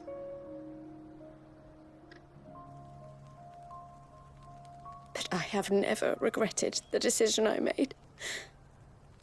Being with my brother meant more to me than tradition or reputation. I only had to look at him to remind myself of that night and the choice I made and the fact that I would make the same choice again in a heartbeat.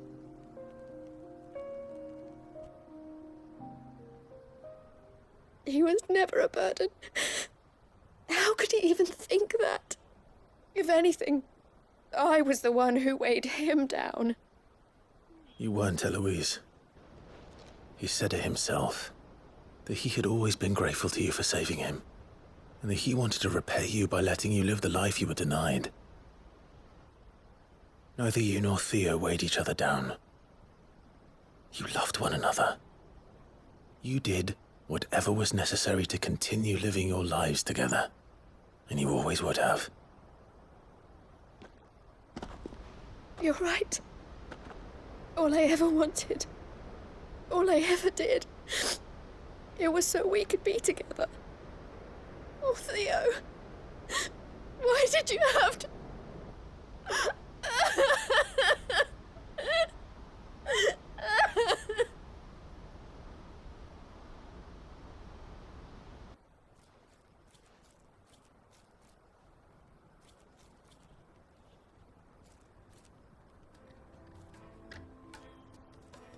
I know Theo wanted me to move on, but I'm staying here at the Crimson Caravans to continue our work.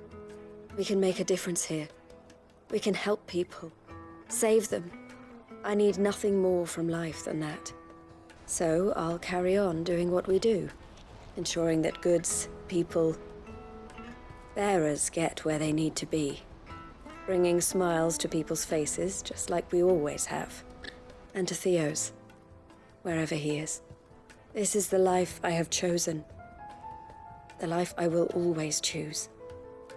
I've made a choice of my own, to continue helping you however I can, whenever you need it. Thank you, Clive. Let's go on together then. For Theodore.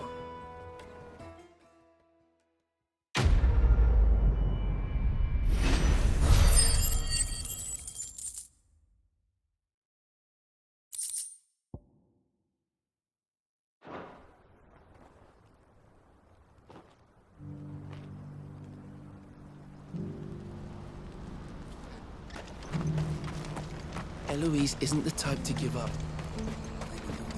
What's happened?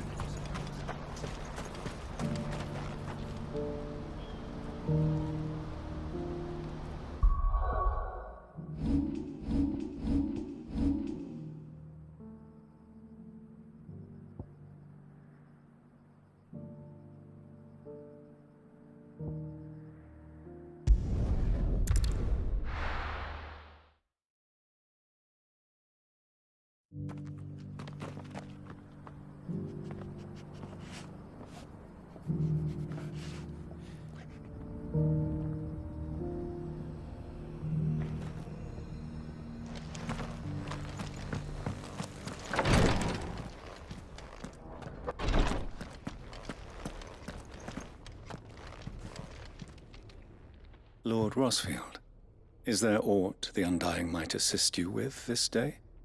Perhaps. My brother said that your order was helping him with his quest to uncover Ultima's origins. Have you learned anything of note since last we spoke? Little unless, I regret to report. I see. Be assured, however, that we will not rest until the truth is known. Even now, our archaeologians scour ruins in every corner of the realm for traces of Ultima's touch. Fallen ruins, I take it. Dating back as far as Phoenix Gate. Indeed. Ultima's thralls are oft sighted among the remnants of the fallen civilization, as if protecting the secrets concealed within. Secrets we'd see unearthed. Should our methods be of interest, my lord, mayhap it would please you to observe some of our number at work. Would that be possible? Of course. A survey is being conducted not far from here. Perchance you are familiar with Kretov, a small hamlet built around a fallen airship. I was due to visit my colleagues there to collect their preliminary findings, but if you would consent to do so in my stead, I'm sure that they would be honored to relate any discoveries they have made to you directly. All right. I'll go and meet with them. They will be most gratified, I am sure. Might I suggest you take the road through Titan's Wake? It will lead you straight to the village after but a short walk. Thank you. I will. I wish you a safe journey, my lord. May the Firebird's flames burn ever in your heart.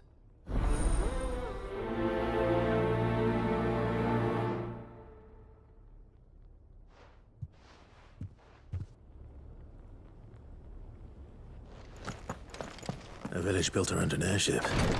Sounds like another lost wing. I hope the inhabitants are just as friendly.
You'll pay for this. May still be survivors.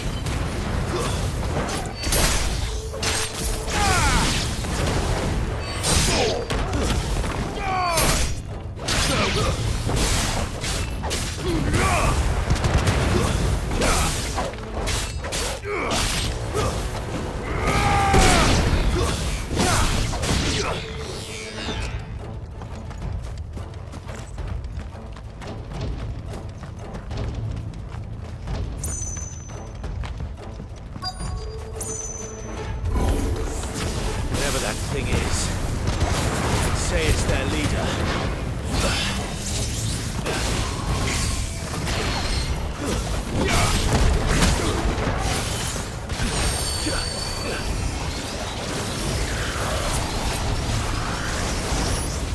Nice try.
It's over.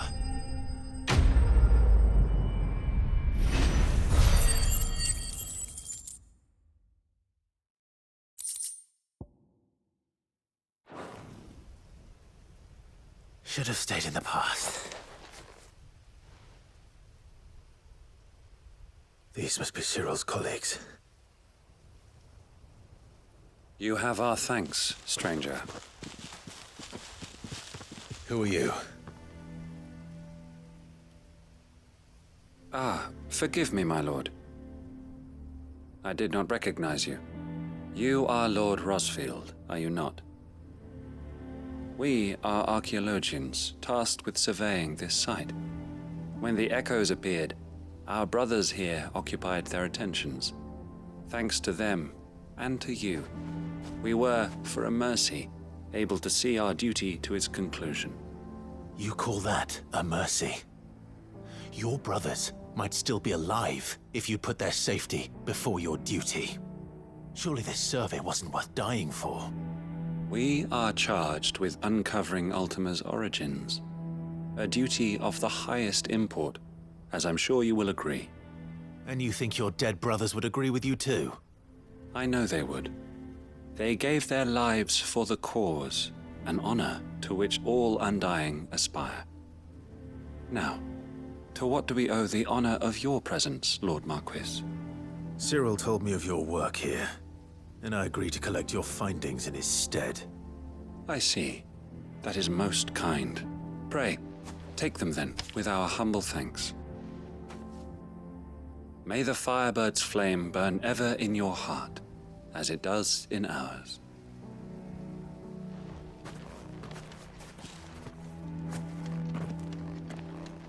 It's one thing to lay down your life for another, but for a survey...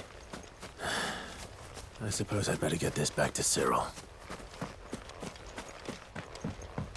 Let us continue then.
Ah, you are returned, my lord. I collected your colleagues' preliminary findings. Here, take them.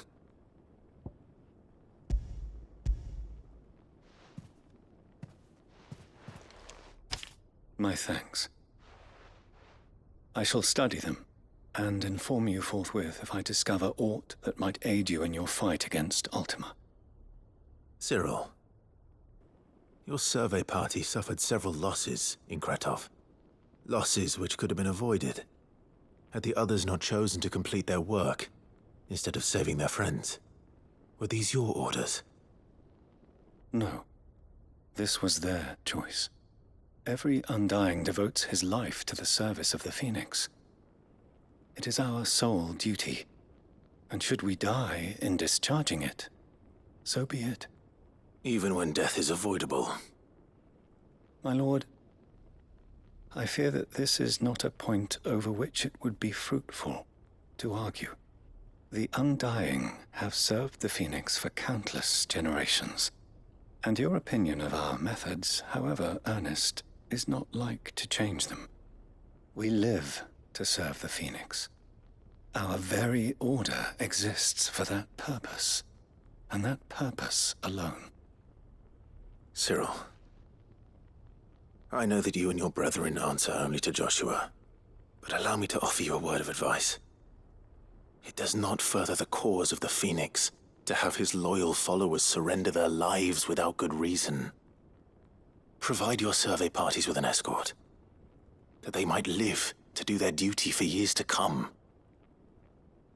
Think not only of how you can serve the Phoenix, but how Joshua would want you to serve him. Please. For all our sakes. I thank you for your advice, my lord. If you will permit me to respond, our faith in his grace, Joshua Rossfield, is absolute, and we of the Undying will do what we believe is right to fulfill our duty unto him. As first shield to the Phoenix, I am sure you understand what it means to do one's duty. I do. Then we are of the same mind, and it is my hope that we may continue to do our duty together.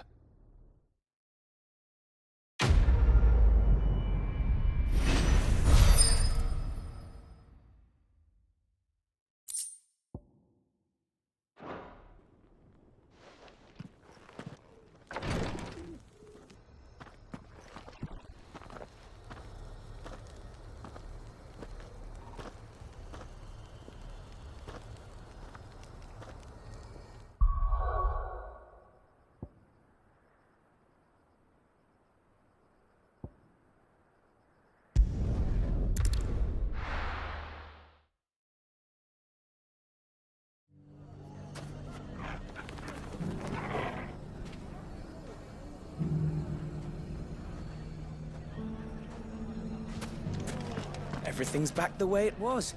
I don't know. Take that, you naughty thief! And that! Stop it, Renz! Clive! To what do I owe the pleasure? I just wanted to see how the town's been faring since you brought everyone together. Since we brought everyone together, all is absolutely wonderful. Conrad and Natalie's hands remain safely away from each other's throats and firmly at the helm.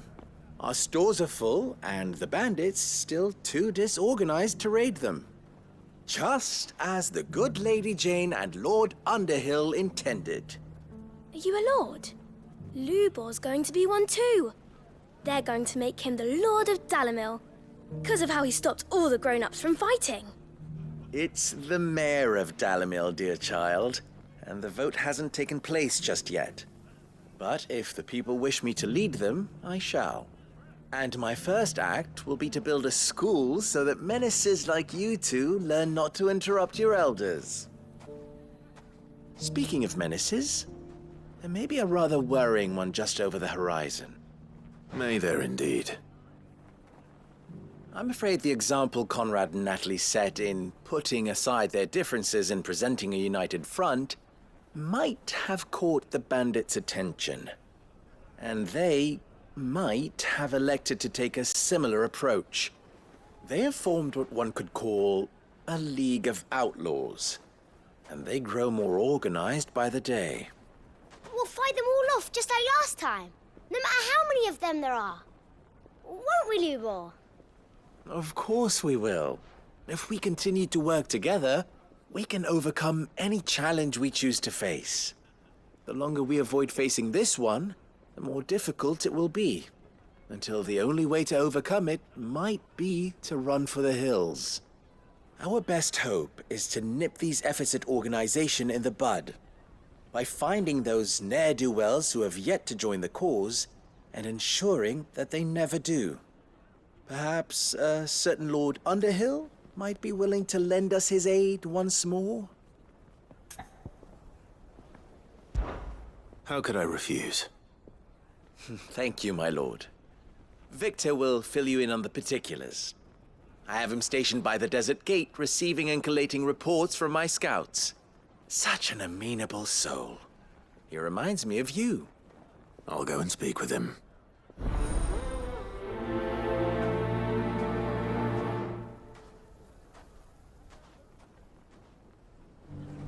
What's the difference between a lord and a mayor? That's one of them. A League of Outlaws. Sounds like we have some competition.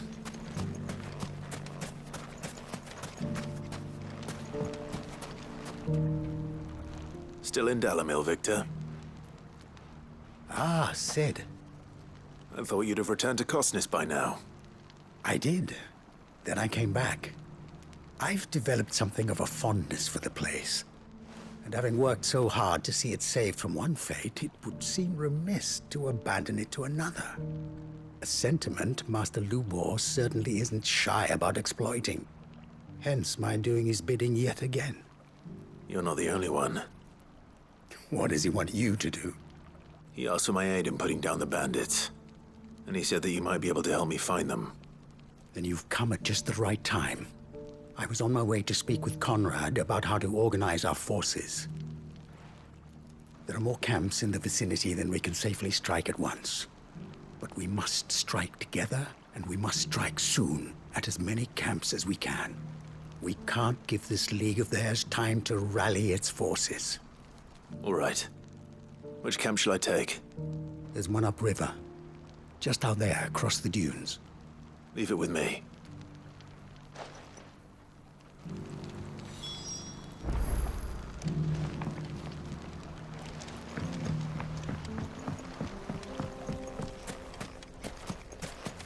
Those ne'er-do-wells.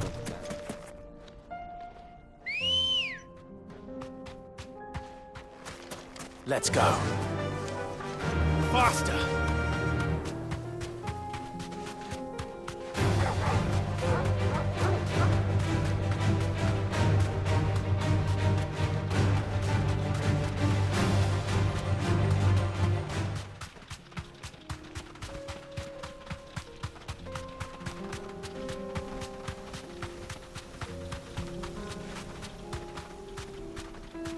That must be the camp Victor mentioned. Come on then, Toggle. Thanks, Gal.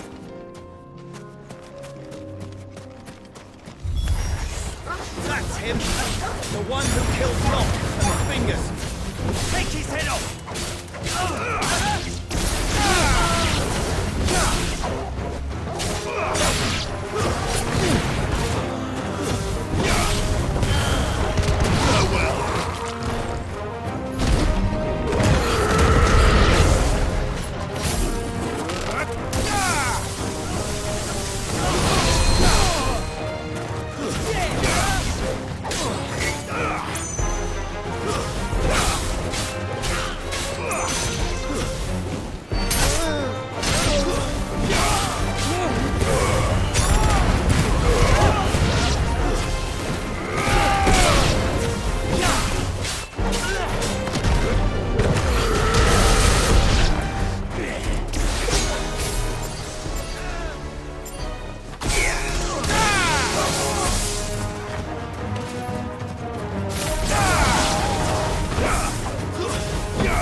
I'd better let Victor know.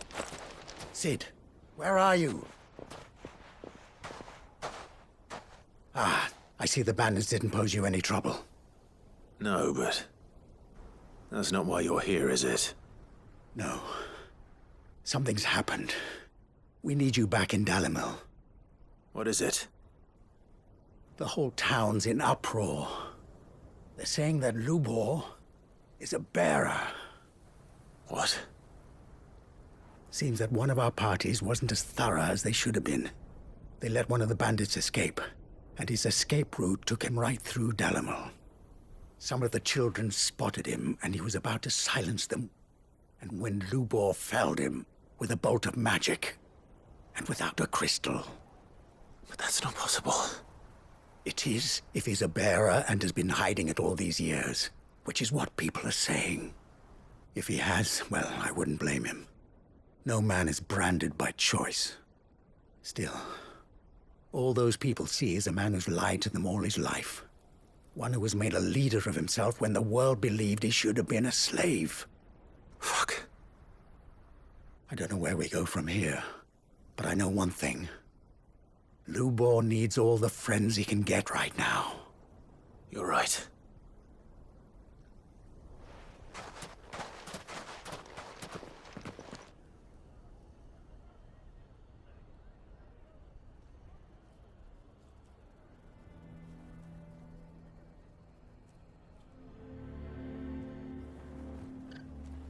And now everyone knows. I made it a habit to keep a crystal close at hand for just such an occasion. And when that occasion arose, I forgot to reach for it. Well, it was bound to come out sooner or later. We're sorry, Lubor. We tried to keep running, but we just couldn't anymore. There's nothing to be sorry for. I rather enjoyed playing the hero for once. All that matters to me is that you two are safe. Look at him talking to his betters like it's nothing. All lies, I'll wager. Just like the ones he fed us all these years. Once people make up their minds, it's hard to change them. We need to do something, and quickly. Convince the people not to let their prejudices blind them. Convince them that nothing has changed. That their enemy lies outside these walls, not within them.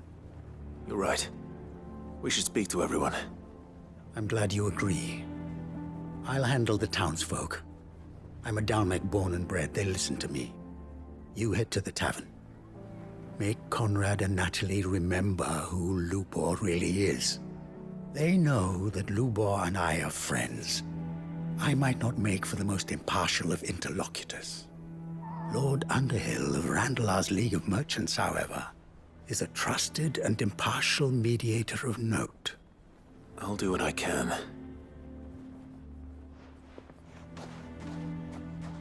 Lubor, stay here with the children. I can't promise anything, but we'll try. And that is all I can ask of you.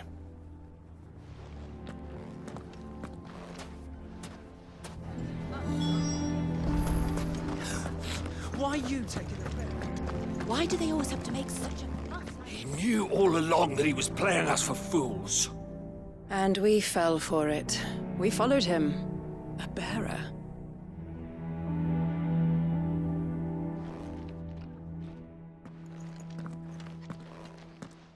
Forgive me for disturbing you, but could I have a moment of your time? I've seen your face before. As have I. Lord Underhill, wasn't it? Of the League of Merchants. That's right. I wanted to speak to you about Lubor. The rumors that he's a bearer. All true, I'm afraid. He'll never be mayor now. Not if I have anything to do with it. But what of his wares? Bearer or no, his steel is highly valued throughout the Republic. In this, at least, he's done the town a service. Might that not earn him a little leniency? Leniency? He pretended to be one of us when he was laughing behind our backs all the while. I'm sorry, my lord, but he lied to us. He lied to you. He cannot be trusted. So what do you propose? Will you drive him from his home? Close his forge? Perhaps. That is a question for the people of Dalimil, and they will thank you not to get involved.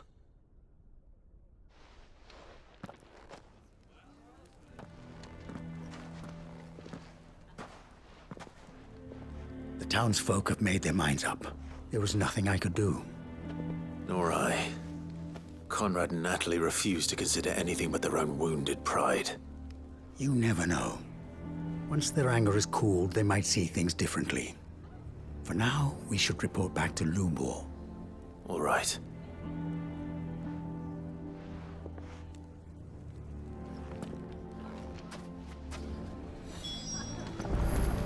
Why the hell would Victor take the bearers? I assume the situation is hopeless? There's still hope. But...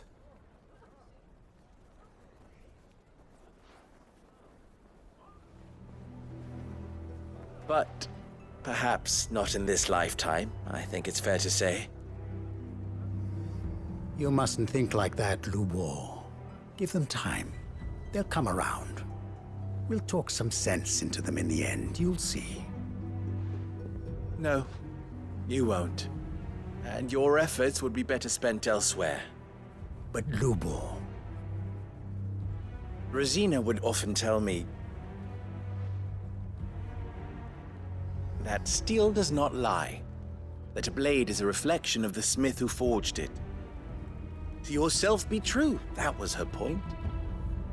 Rather an ironic one when you consider that her life was taken with a blade of her own making.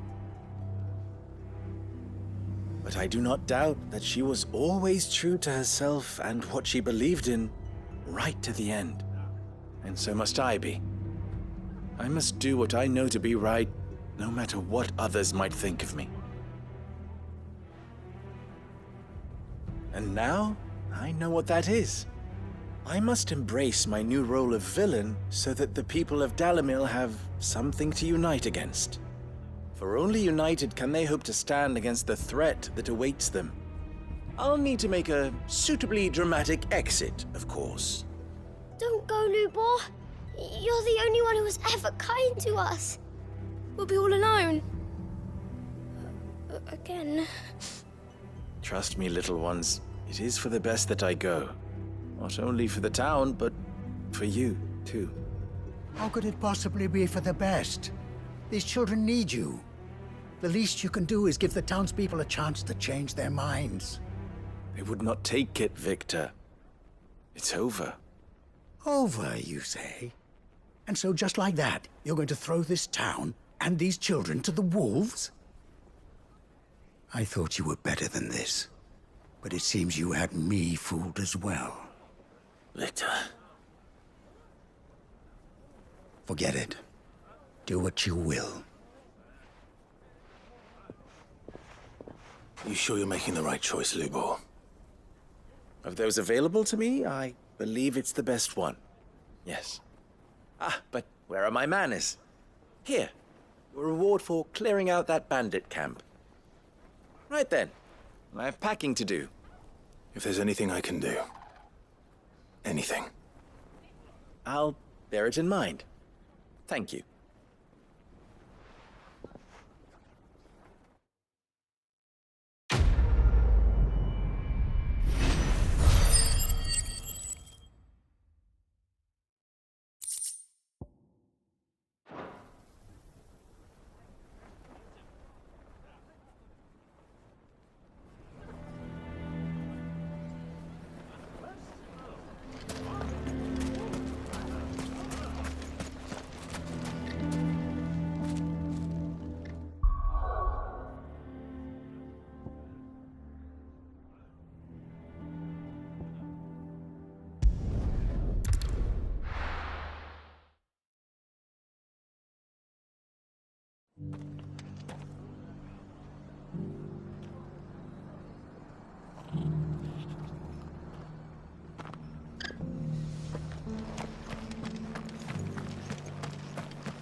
Clive. I was just about to send for you. I'd like you to take something to Sir Wade up in Eastpool. Seeds for planting. Thought it was about time they started growing their own food. I'll keep providing them with whatever they need in the meantime, of course. But if Eastpool's going to survive, it's got to be able to fend for itself. As have those poor bearers. They've lived their whole lives in servitude, but now they're their own masters. Small wonder they ain't got the foggiest how to provide for themselves. So it's up to us to teach them. And if you're wondering why you, well, the wagoneers taking supplies up that way have been coming back with more and more reports of Akashic around the village of late. Sir Wade's putting a brave face on it, but I think even he's starting to worry. And if he's likely to share those concerns with anyone, it's you. All right. Thanks. Wouldn't ask if I didn't have to. There. That should be enough to keep him in Gazal Greens for a few years at least. Gazal Greens? Not the most mouth-watering crop, I'll admit. But they're hardy, they grow fast, and they fill a hole. Better that than something that'll wither away at first frost. And chocobos love 'em too, which is no small thing. When I say all of us need to pull together to get Eastpool back on its feet, I mean all of us. They ain't exactly succulent, but cook 'em right and they're just about bearable. I'll take your word for it. Anyway, Sir Wade'll know what to do with them. And if he don't, well, I'll go up there and show him myself. I'm sure you will.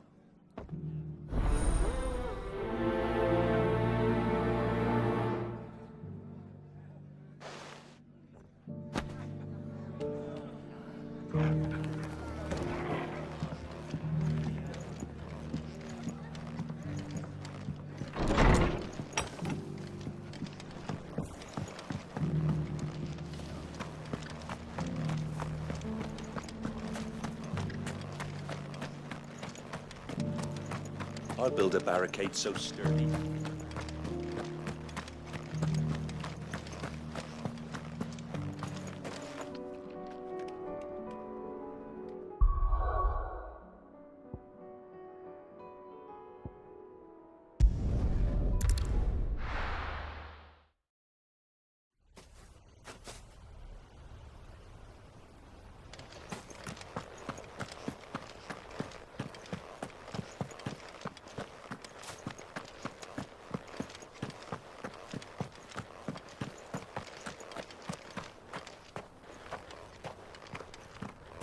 Ah, Lord Rossfield. What brings you to Eastpool? A delivery from Martha.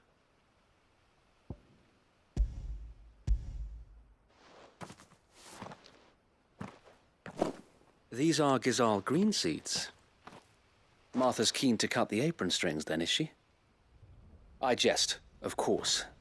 You see, I had thought we might be able to revive the old wheat fields, but they'd long since gone to seed, only without the seeds.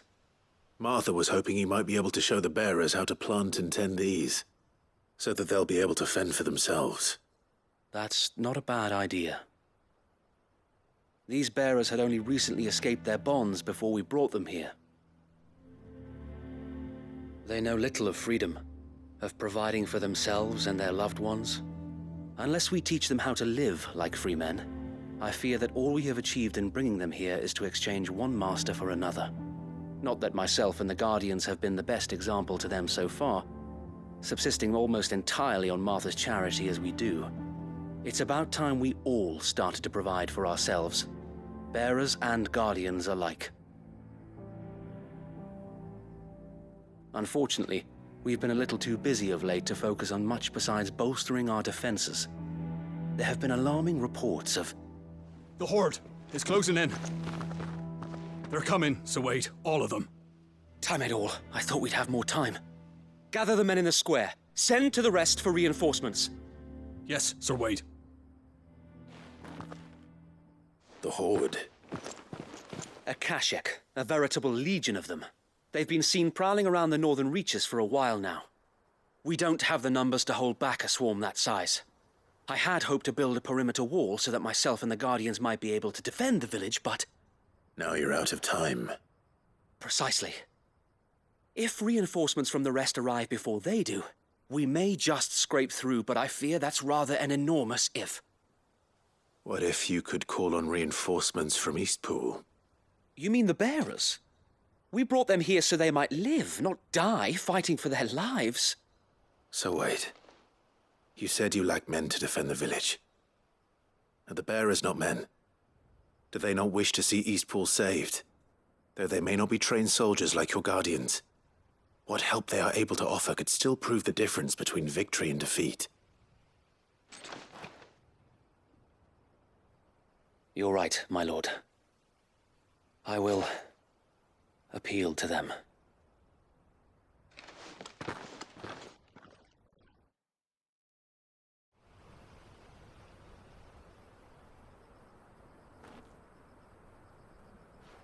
My friends, I humbly beg your aid. We Guardians are few and our enemies many. But I swear we can defeat them with you at our side. You would send us to the slaughter, to serve as bait for those fiends so that you and your men might be spared. And to think we trusted you. Say what you will. A home is not worth dying for. But it is worth fighting for. Sir Wade fights to give you lot a chance. Just like I do. Just like Sid does. We all wanted to give you a home where you could be free. And you got one, didn't you? This place, Eastpool. This is your village. Your home. And if you don't fight to protect what's yours, you'll lose it. You know I'm right. This world wants to take everything from you. Everything. Your homes, your freedom, your very lives. So then, are you going to stand by and let that happen to you? Are you going to accept fate like good little Bran did and die, having never stood up for yourselves? Or will you fight like free men and women?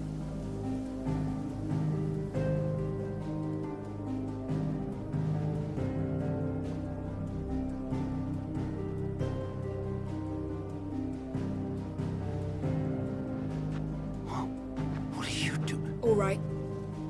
Give me a sword. I never dreamt I'd have a home of my own. And now that I have, I don't want to lose it. I will protect what's mine, or die trying. We all will. Free men and women, fighting together.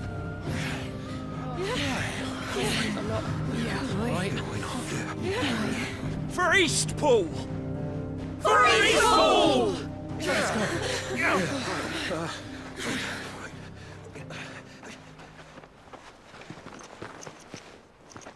Thank you, Martha. Don't mention it.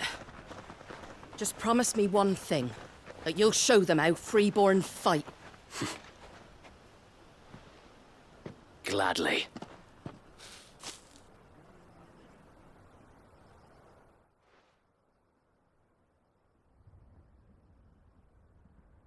Well, if it was numbers you were lacking, you certainly won't be now.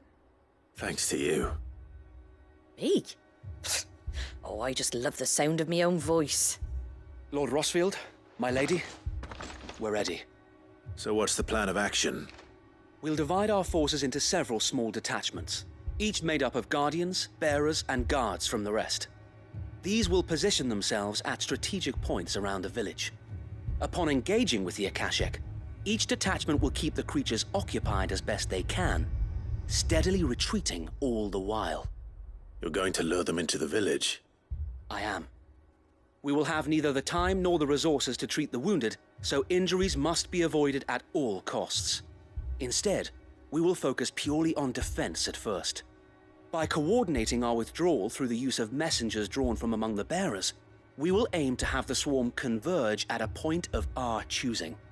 With luck, that point will be the village square, the perfect place for our most able warriors to surround them and fall upon them, and for you and I to finish them off. A sound plan, but one that'll require a leader with a cool head and strong nerves to coordinate the retreat. I'd say you have both in abundance, Sir Wade, but you'll be needed. Please, leave the last of the fighting to me. Ha! And let you have all the glory. Sir Wade! They're here! Then you know what you must do. We work together, everyone playing their part, each shielding the other that no man might fall, that Eastpool might live on. For Rosaria! For Rosaria! We've no time to argue, my lord.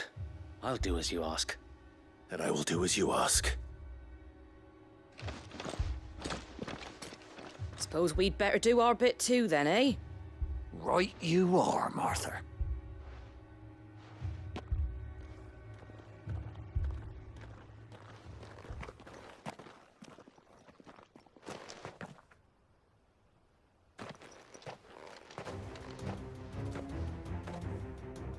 The calm before the storm.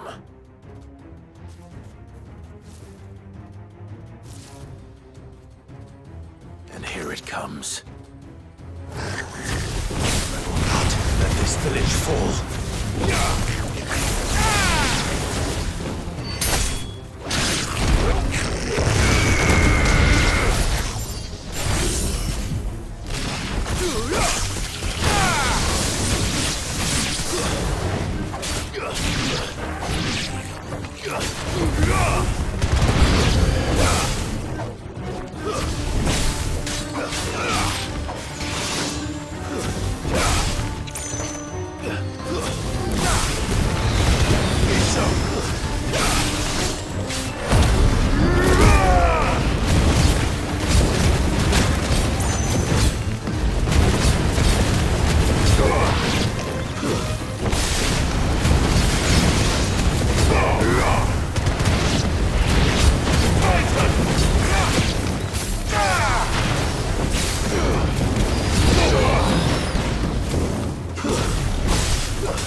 Looks like that's the last of them.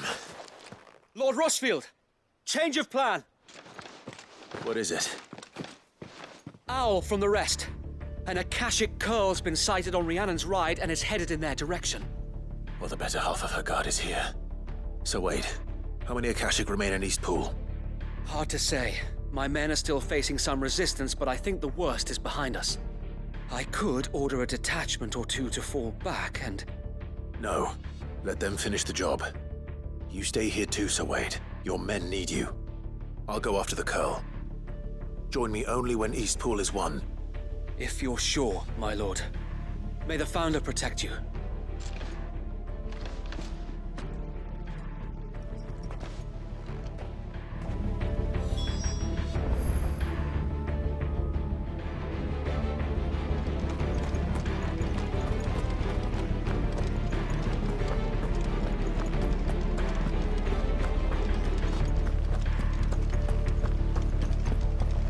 Next one's mine.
Right. Back to Eastpool.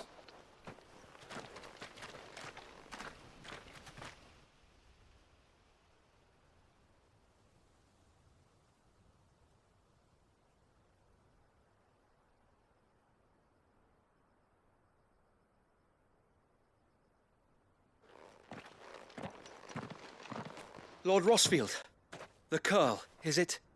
It's dead. Thank the Founder for that. And for you, my lord. We were able to eradicate the rest of the Horde.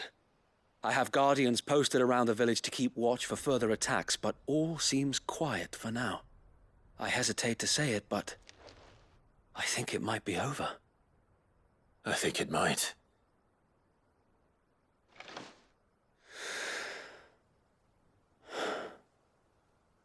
We did it. We saved Eastpool. Thank you, my friends. Thank you. No, Sir Wade. It's us who should be thanking you. You brought us together. Showed us what it means to fight for what you hold dear. We never had nothing to call our own before. We didn't know what it meant to protect it, but now we do. We really do. Forgive us, Sir Wade. You and your people saved us, and still we doubted you. But there's no doubt in my mind anymore. We're free men now, so we have to start acting like it. We have to fight to protect what's ours, to protect Eastpool. And we shall. We all shall. Together. This is our home. And if anyone or anything tries to take it away, they'll have us to answer to. Come on then. Let's get to work. This village isn't going to rebuild itself.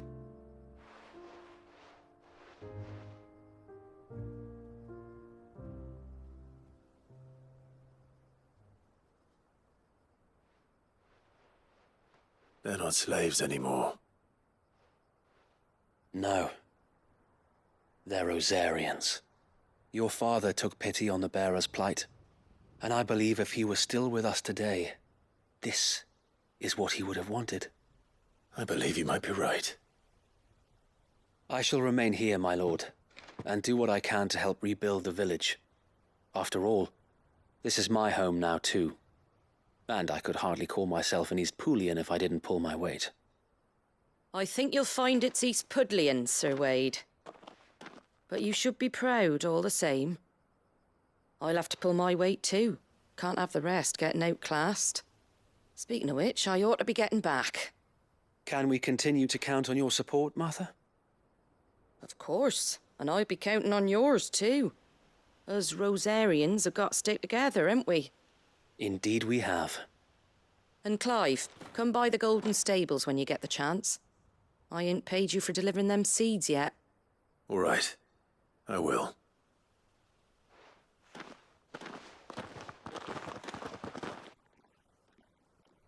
Lord Rossfield, do you remember our very first mission together? Clearing the goblins from the Stillwind marshes? How could I forget?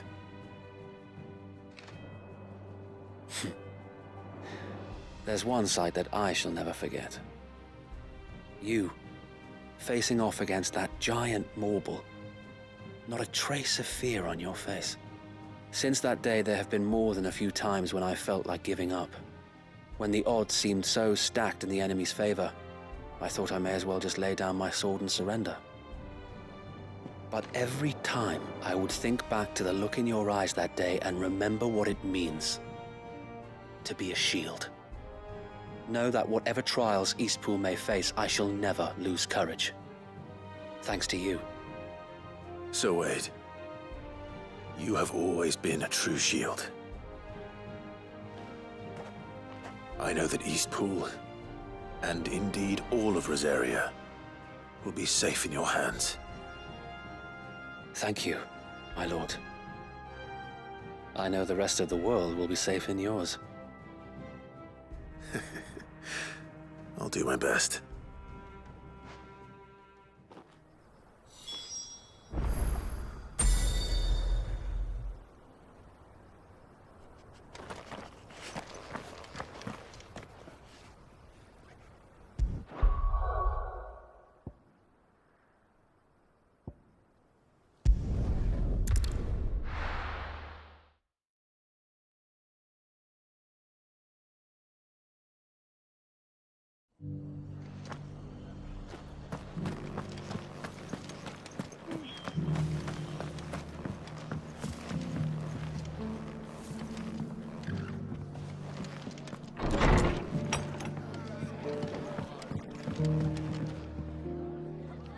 The hero returns.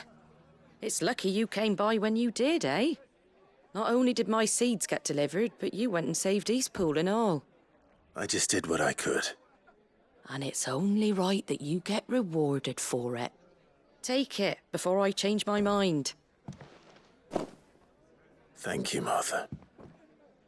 So, Eastpool's finally back on its feet again. And a home to free bearers. Who'd have thought we'd see the day, eh? Well, it was your idea. I know that, but I never stopped to think what it would mean. Bearers in charge of themselves, thinking for themselves, working for themselves. Like your hideaway, but not even hidden away. Though I suppose the rest ain't much different nowadays. You know, bearers living free like that reminds me of when I first met Sid. Loath as I am to recall that particular day. I take it you didn't always see eye to eye. What happened? Well, if you really want to know, I started doing what I do long before I met Sid. In fact, that's how I met him. Or at least how he came to meet me. He showed up at the stables one day, asking questions about who'd been buying up bearers. Founder knows what he thought I was doing with them. Running a hunt, poking around in their innards. Something awful anyway. Me, I thought he was a new constable. Thought the game was up. But somehow we both managed to work out what each other was about. And before I knew it, the cheeky arse was rattling on at me about how I was doing it all wrong. After all my hard work. Told me I was giving them relief, but not freedom. That my bearers were still dying as slaves. Got right under my skin, it did. Told him if he didn't like it, he could bugger off and report me to the garrison. And do you know what he did? He smiled. And then he laughed. And then I did the same. We made a pact that day, that whenever one of us was in need, the other would always be there for him. And you were? Well, we both wanted the same thing. To make life better for bearers. Just like your dad. Do you know I was born right around the time Elwyn became Archduke? Growing up, I saw how he tried to change things. He certainly didn't lack for ambition, that one. Indeed. But the loftier one's ambitions, the harder they are to achieve. Which is why those of us who follow in their footsteps need to finish what people like Sid and my father started. Suppose you're right, aye. And if we don't manage it, there's always them who come after us. Good thing we've got a few half-decent sorts waiting in the wings, eh? It's almost enough to give you a little bit of hope. Just a little. Anyway, enough nattering. Better get back to work. Let's see about making everyone some dinner, shall we? The least the folks who saved Eastpool deserve is a hot meal. And you and me ain't gonna save the world on an empty stomach neither. That sounds like a wonderful idea.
covered in nicks and lumps.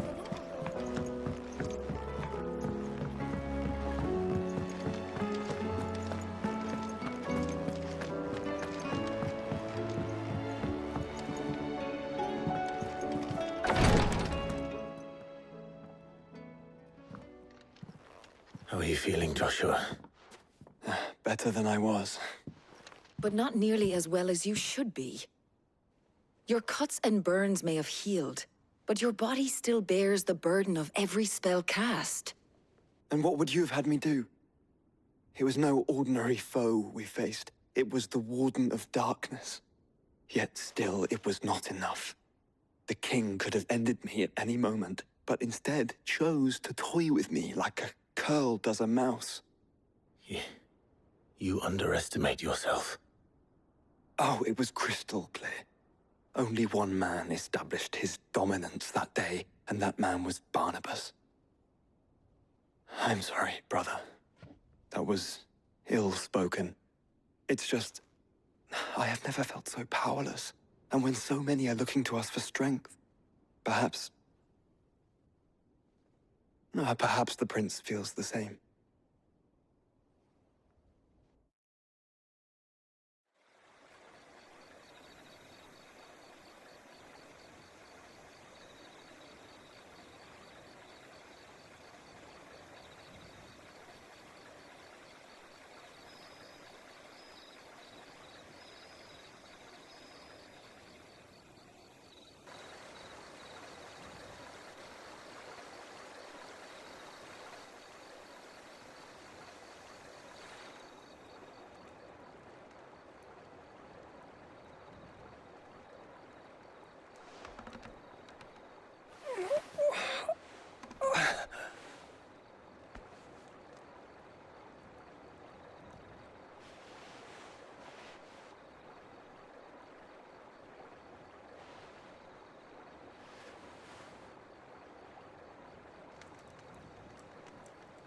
What is this place?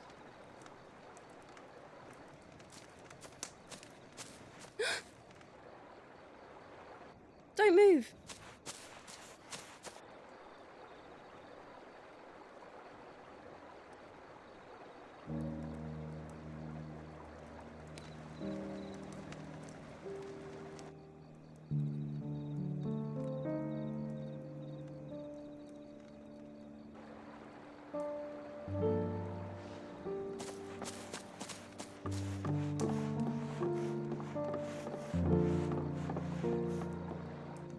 Here, it's fresh from the well.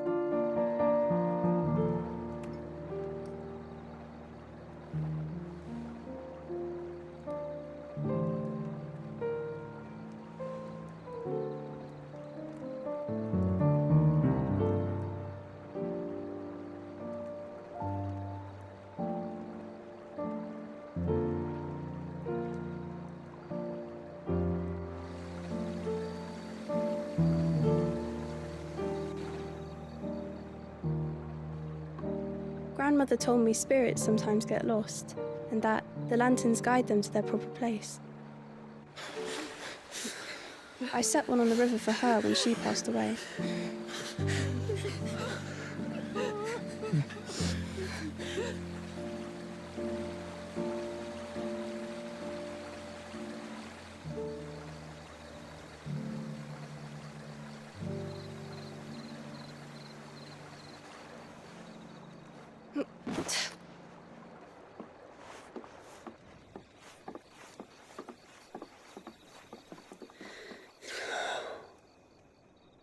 The fiend works from the shadows.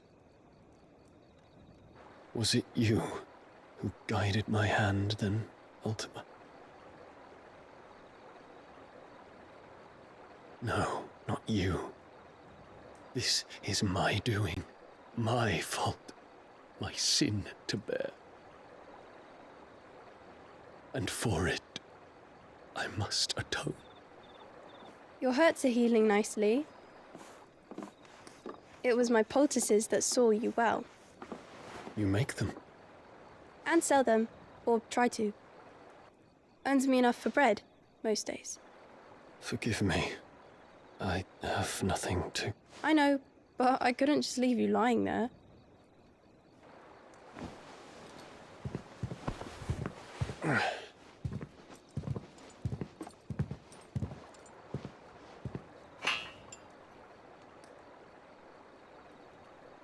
You're going then? Of course. I'm healed. Thanks to you and your poultices. Will you promise to come back and visit?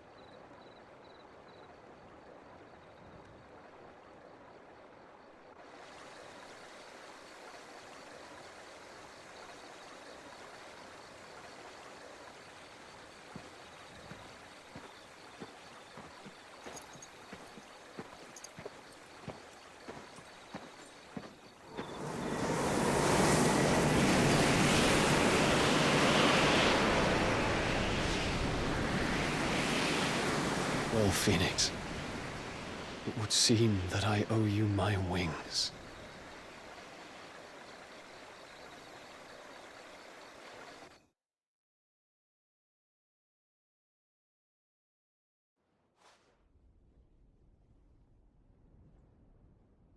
Perhaps he can find an answer.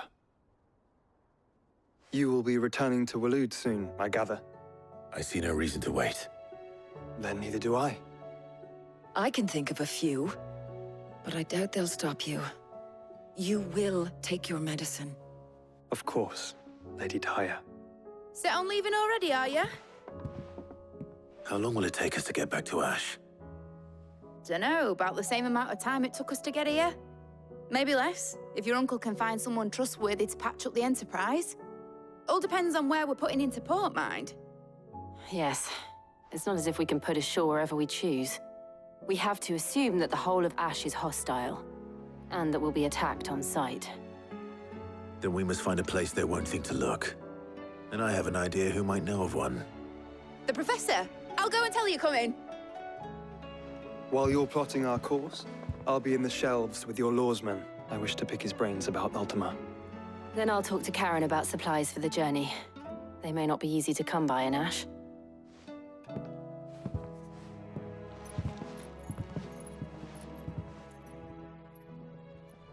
Your brother's body won't take much more of this recklessness. You know that, don't you? I do.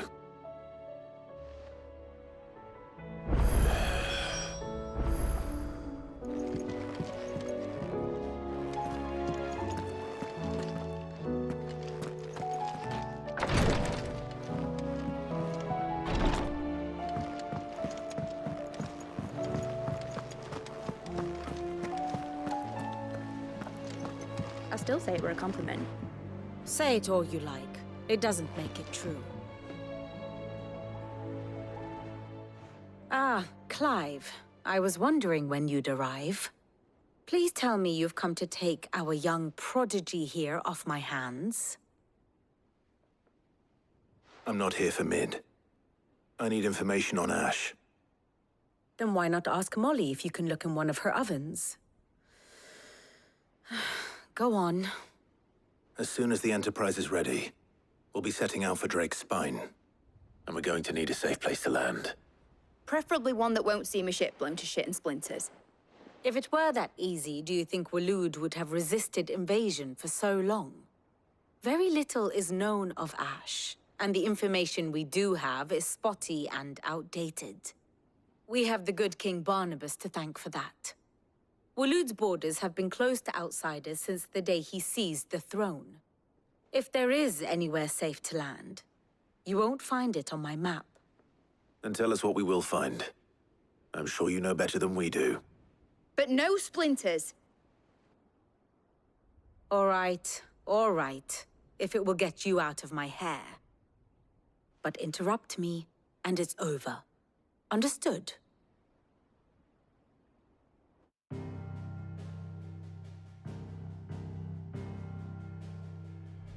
Barnabas Tham, the one they call the Last King. Understand him, and you will understand the kingdom of Waloed. Barnabas was only a boy when he arrived from beyond the southern seas. and barely a man before he united the ragged tribes of Ash.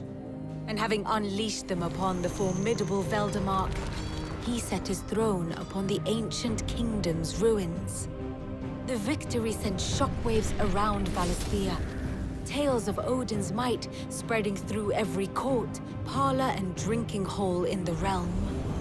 Note that this was in the year 843, and that the king still sits upon his throne some 40 years later, quite untouched by time. Waloed's recent inaction left many wondering if Odin had lost his appetite for war. And yet here we are. The Einherjar was committed to the fray, a bold declaration of intent. Orcs swarm around Drake's Fang, and throngs of Akashic haunt canvas streets. Though how precisely the havoc they wreak serves Waloed remains unclear. Regardless, if the order to attack truly came from King Barnabas, then one thing is certain. Waloed has achieved the impossible and made bedfellows of beastmen and the ether-addled alike. All of which is a roundabout way of saying that you will be in unknown territory when you set foot on Ash. Much of the continent has already been lost to the Blight, and what few ports remain will be fiercely guarded. And that is to say naught of its natural defenses. Offshore currents will cast an ill-equipped ship out to sea one moment and dash it against the rocks the next. But then the Enterprise is anything but ill-equipped, and Mid has made land there before. Now, if only there were someone with an intimate knowledge of the Shadow Coast, and where a daring gentleman might put ashore.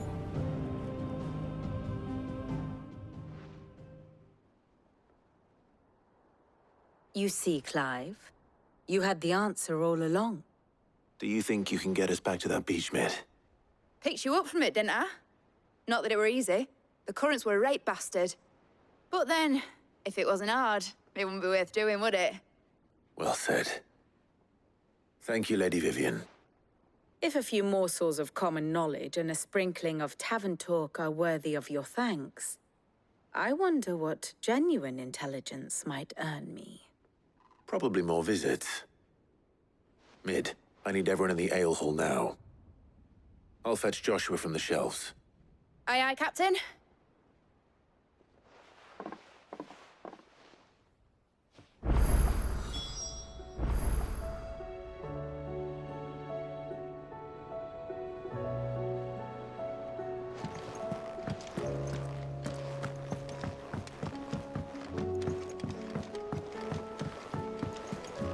Covered in nicks and lumps, the water.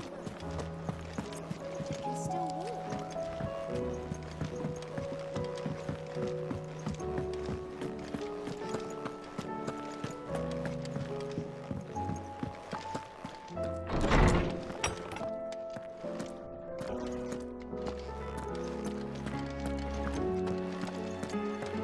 I have no reason to assume otherwise. Well, then that changes everything. Clive, you must listen to this. Lawsman, tell him. Do you recall when we spoke before on the divinity of Ultima? Well, it inspired me to delve deeper into the subject. And what I discovered appears to agree with the findings of His Grace. You will recall that my quest to uncover Ultima's origins began with the mural at Phoenix Gate. But while I've always known it to be important, its secrets have heretofore eluded me. Now, however, I believe I know where to find the more complete example, one that will reveal all we seek. Master Clive, have you ever in your travels chanced to hear of the Circle of Malleus? I would think not, if you have. But there was once a time when the faith flourished, the oldest known religion in the Twins, and though its popularity eventually waned on Storm, hints of its dogma remain embedded in more modern faiths such as the Crystalline Orthodox. Wait, you said it waned on Storm. What of Ash? Religious monuments are often torn down or repurposed when new faiths rise to prominence. But if no new faith arose, then perhaps the ancient temples might still stand. And so, you see now why I must accompany you to Waloed. It would appear the past still has much to teach us, though in this case, it would not have been possible without the musings of Moss. To think that you carried a copy of my old mentor's chronicles all along. I am relieved to discover it in good hands. I shall guard it with my life. Joshua, if you're finished here, join me in the ale hall. I need to speak to everyone before we leave. Right away.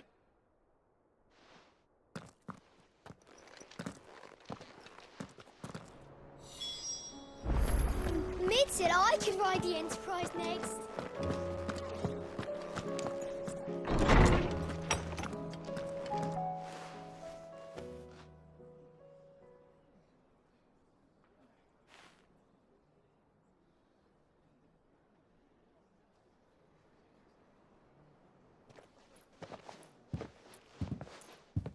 My apologies.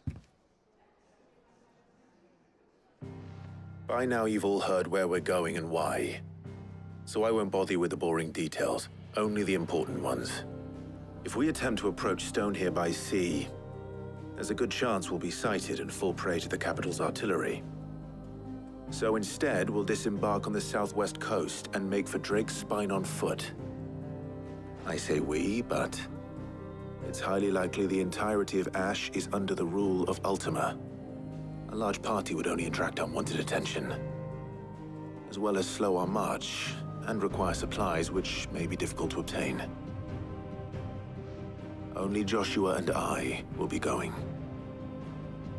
And a scout. Preferably a good one. Gav, do you know of any? You bet your ass I do. Might still borrow some of Lady Vivian's maps, though, just in case, like.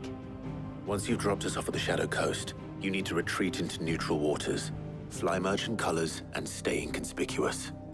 If you sense any danger at all, you leave us behind and return to Storm. Inconspicuous is my middle name. But like hell am I leaving anyone behind. The ship ain't going nowhere till your scurvy mugs are smiling on deck. Jill, the Enterprise will appear a tempting target for royalists and pirates alike. You're to stop anyone boarding. Don't worry. I'll keep the ship and her crew safe. You'll be needing passage home, after all. But... very well. If there are no questions, I'll see you all at the docks.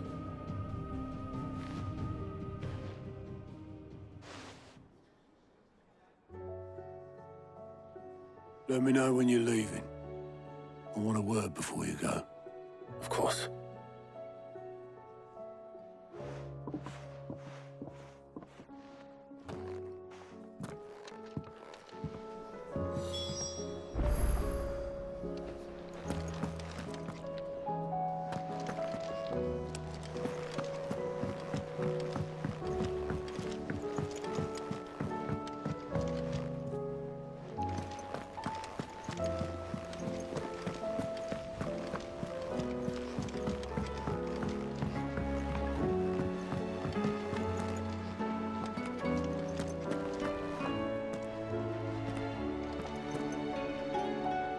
Is something wrong? Not at all. Honestly. Can't a man wish his friend farewell? Just wanted to let you know that I'll keep things in order while you're off saving the world. I'll hold you to that.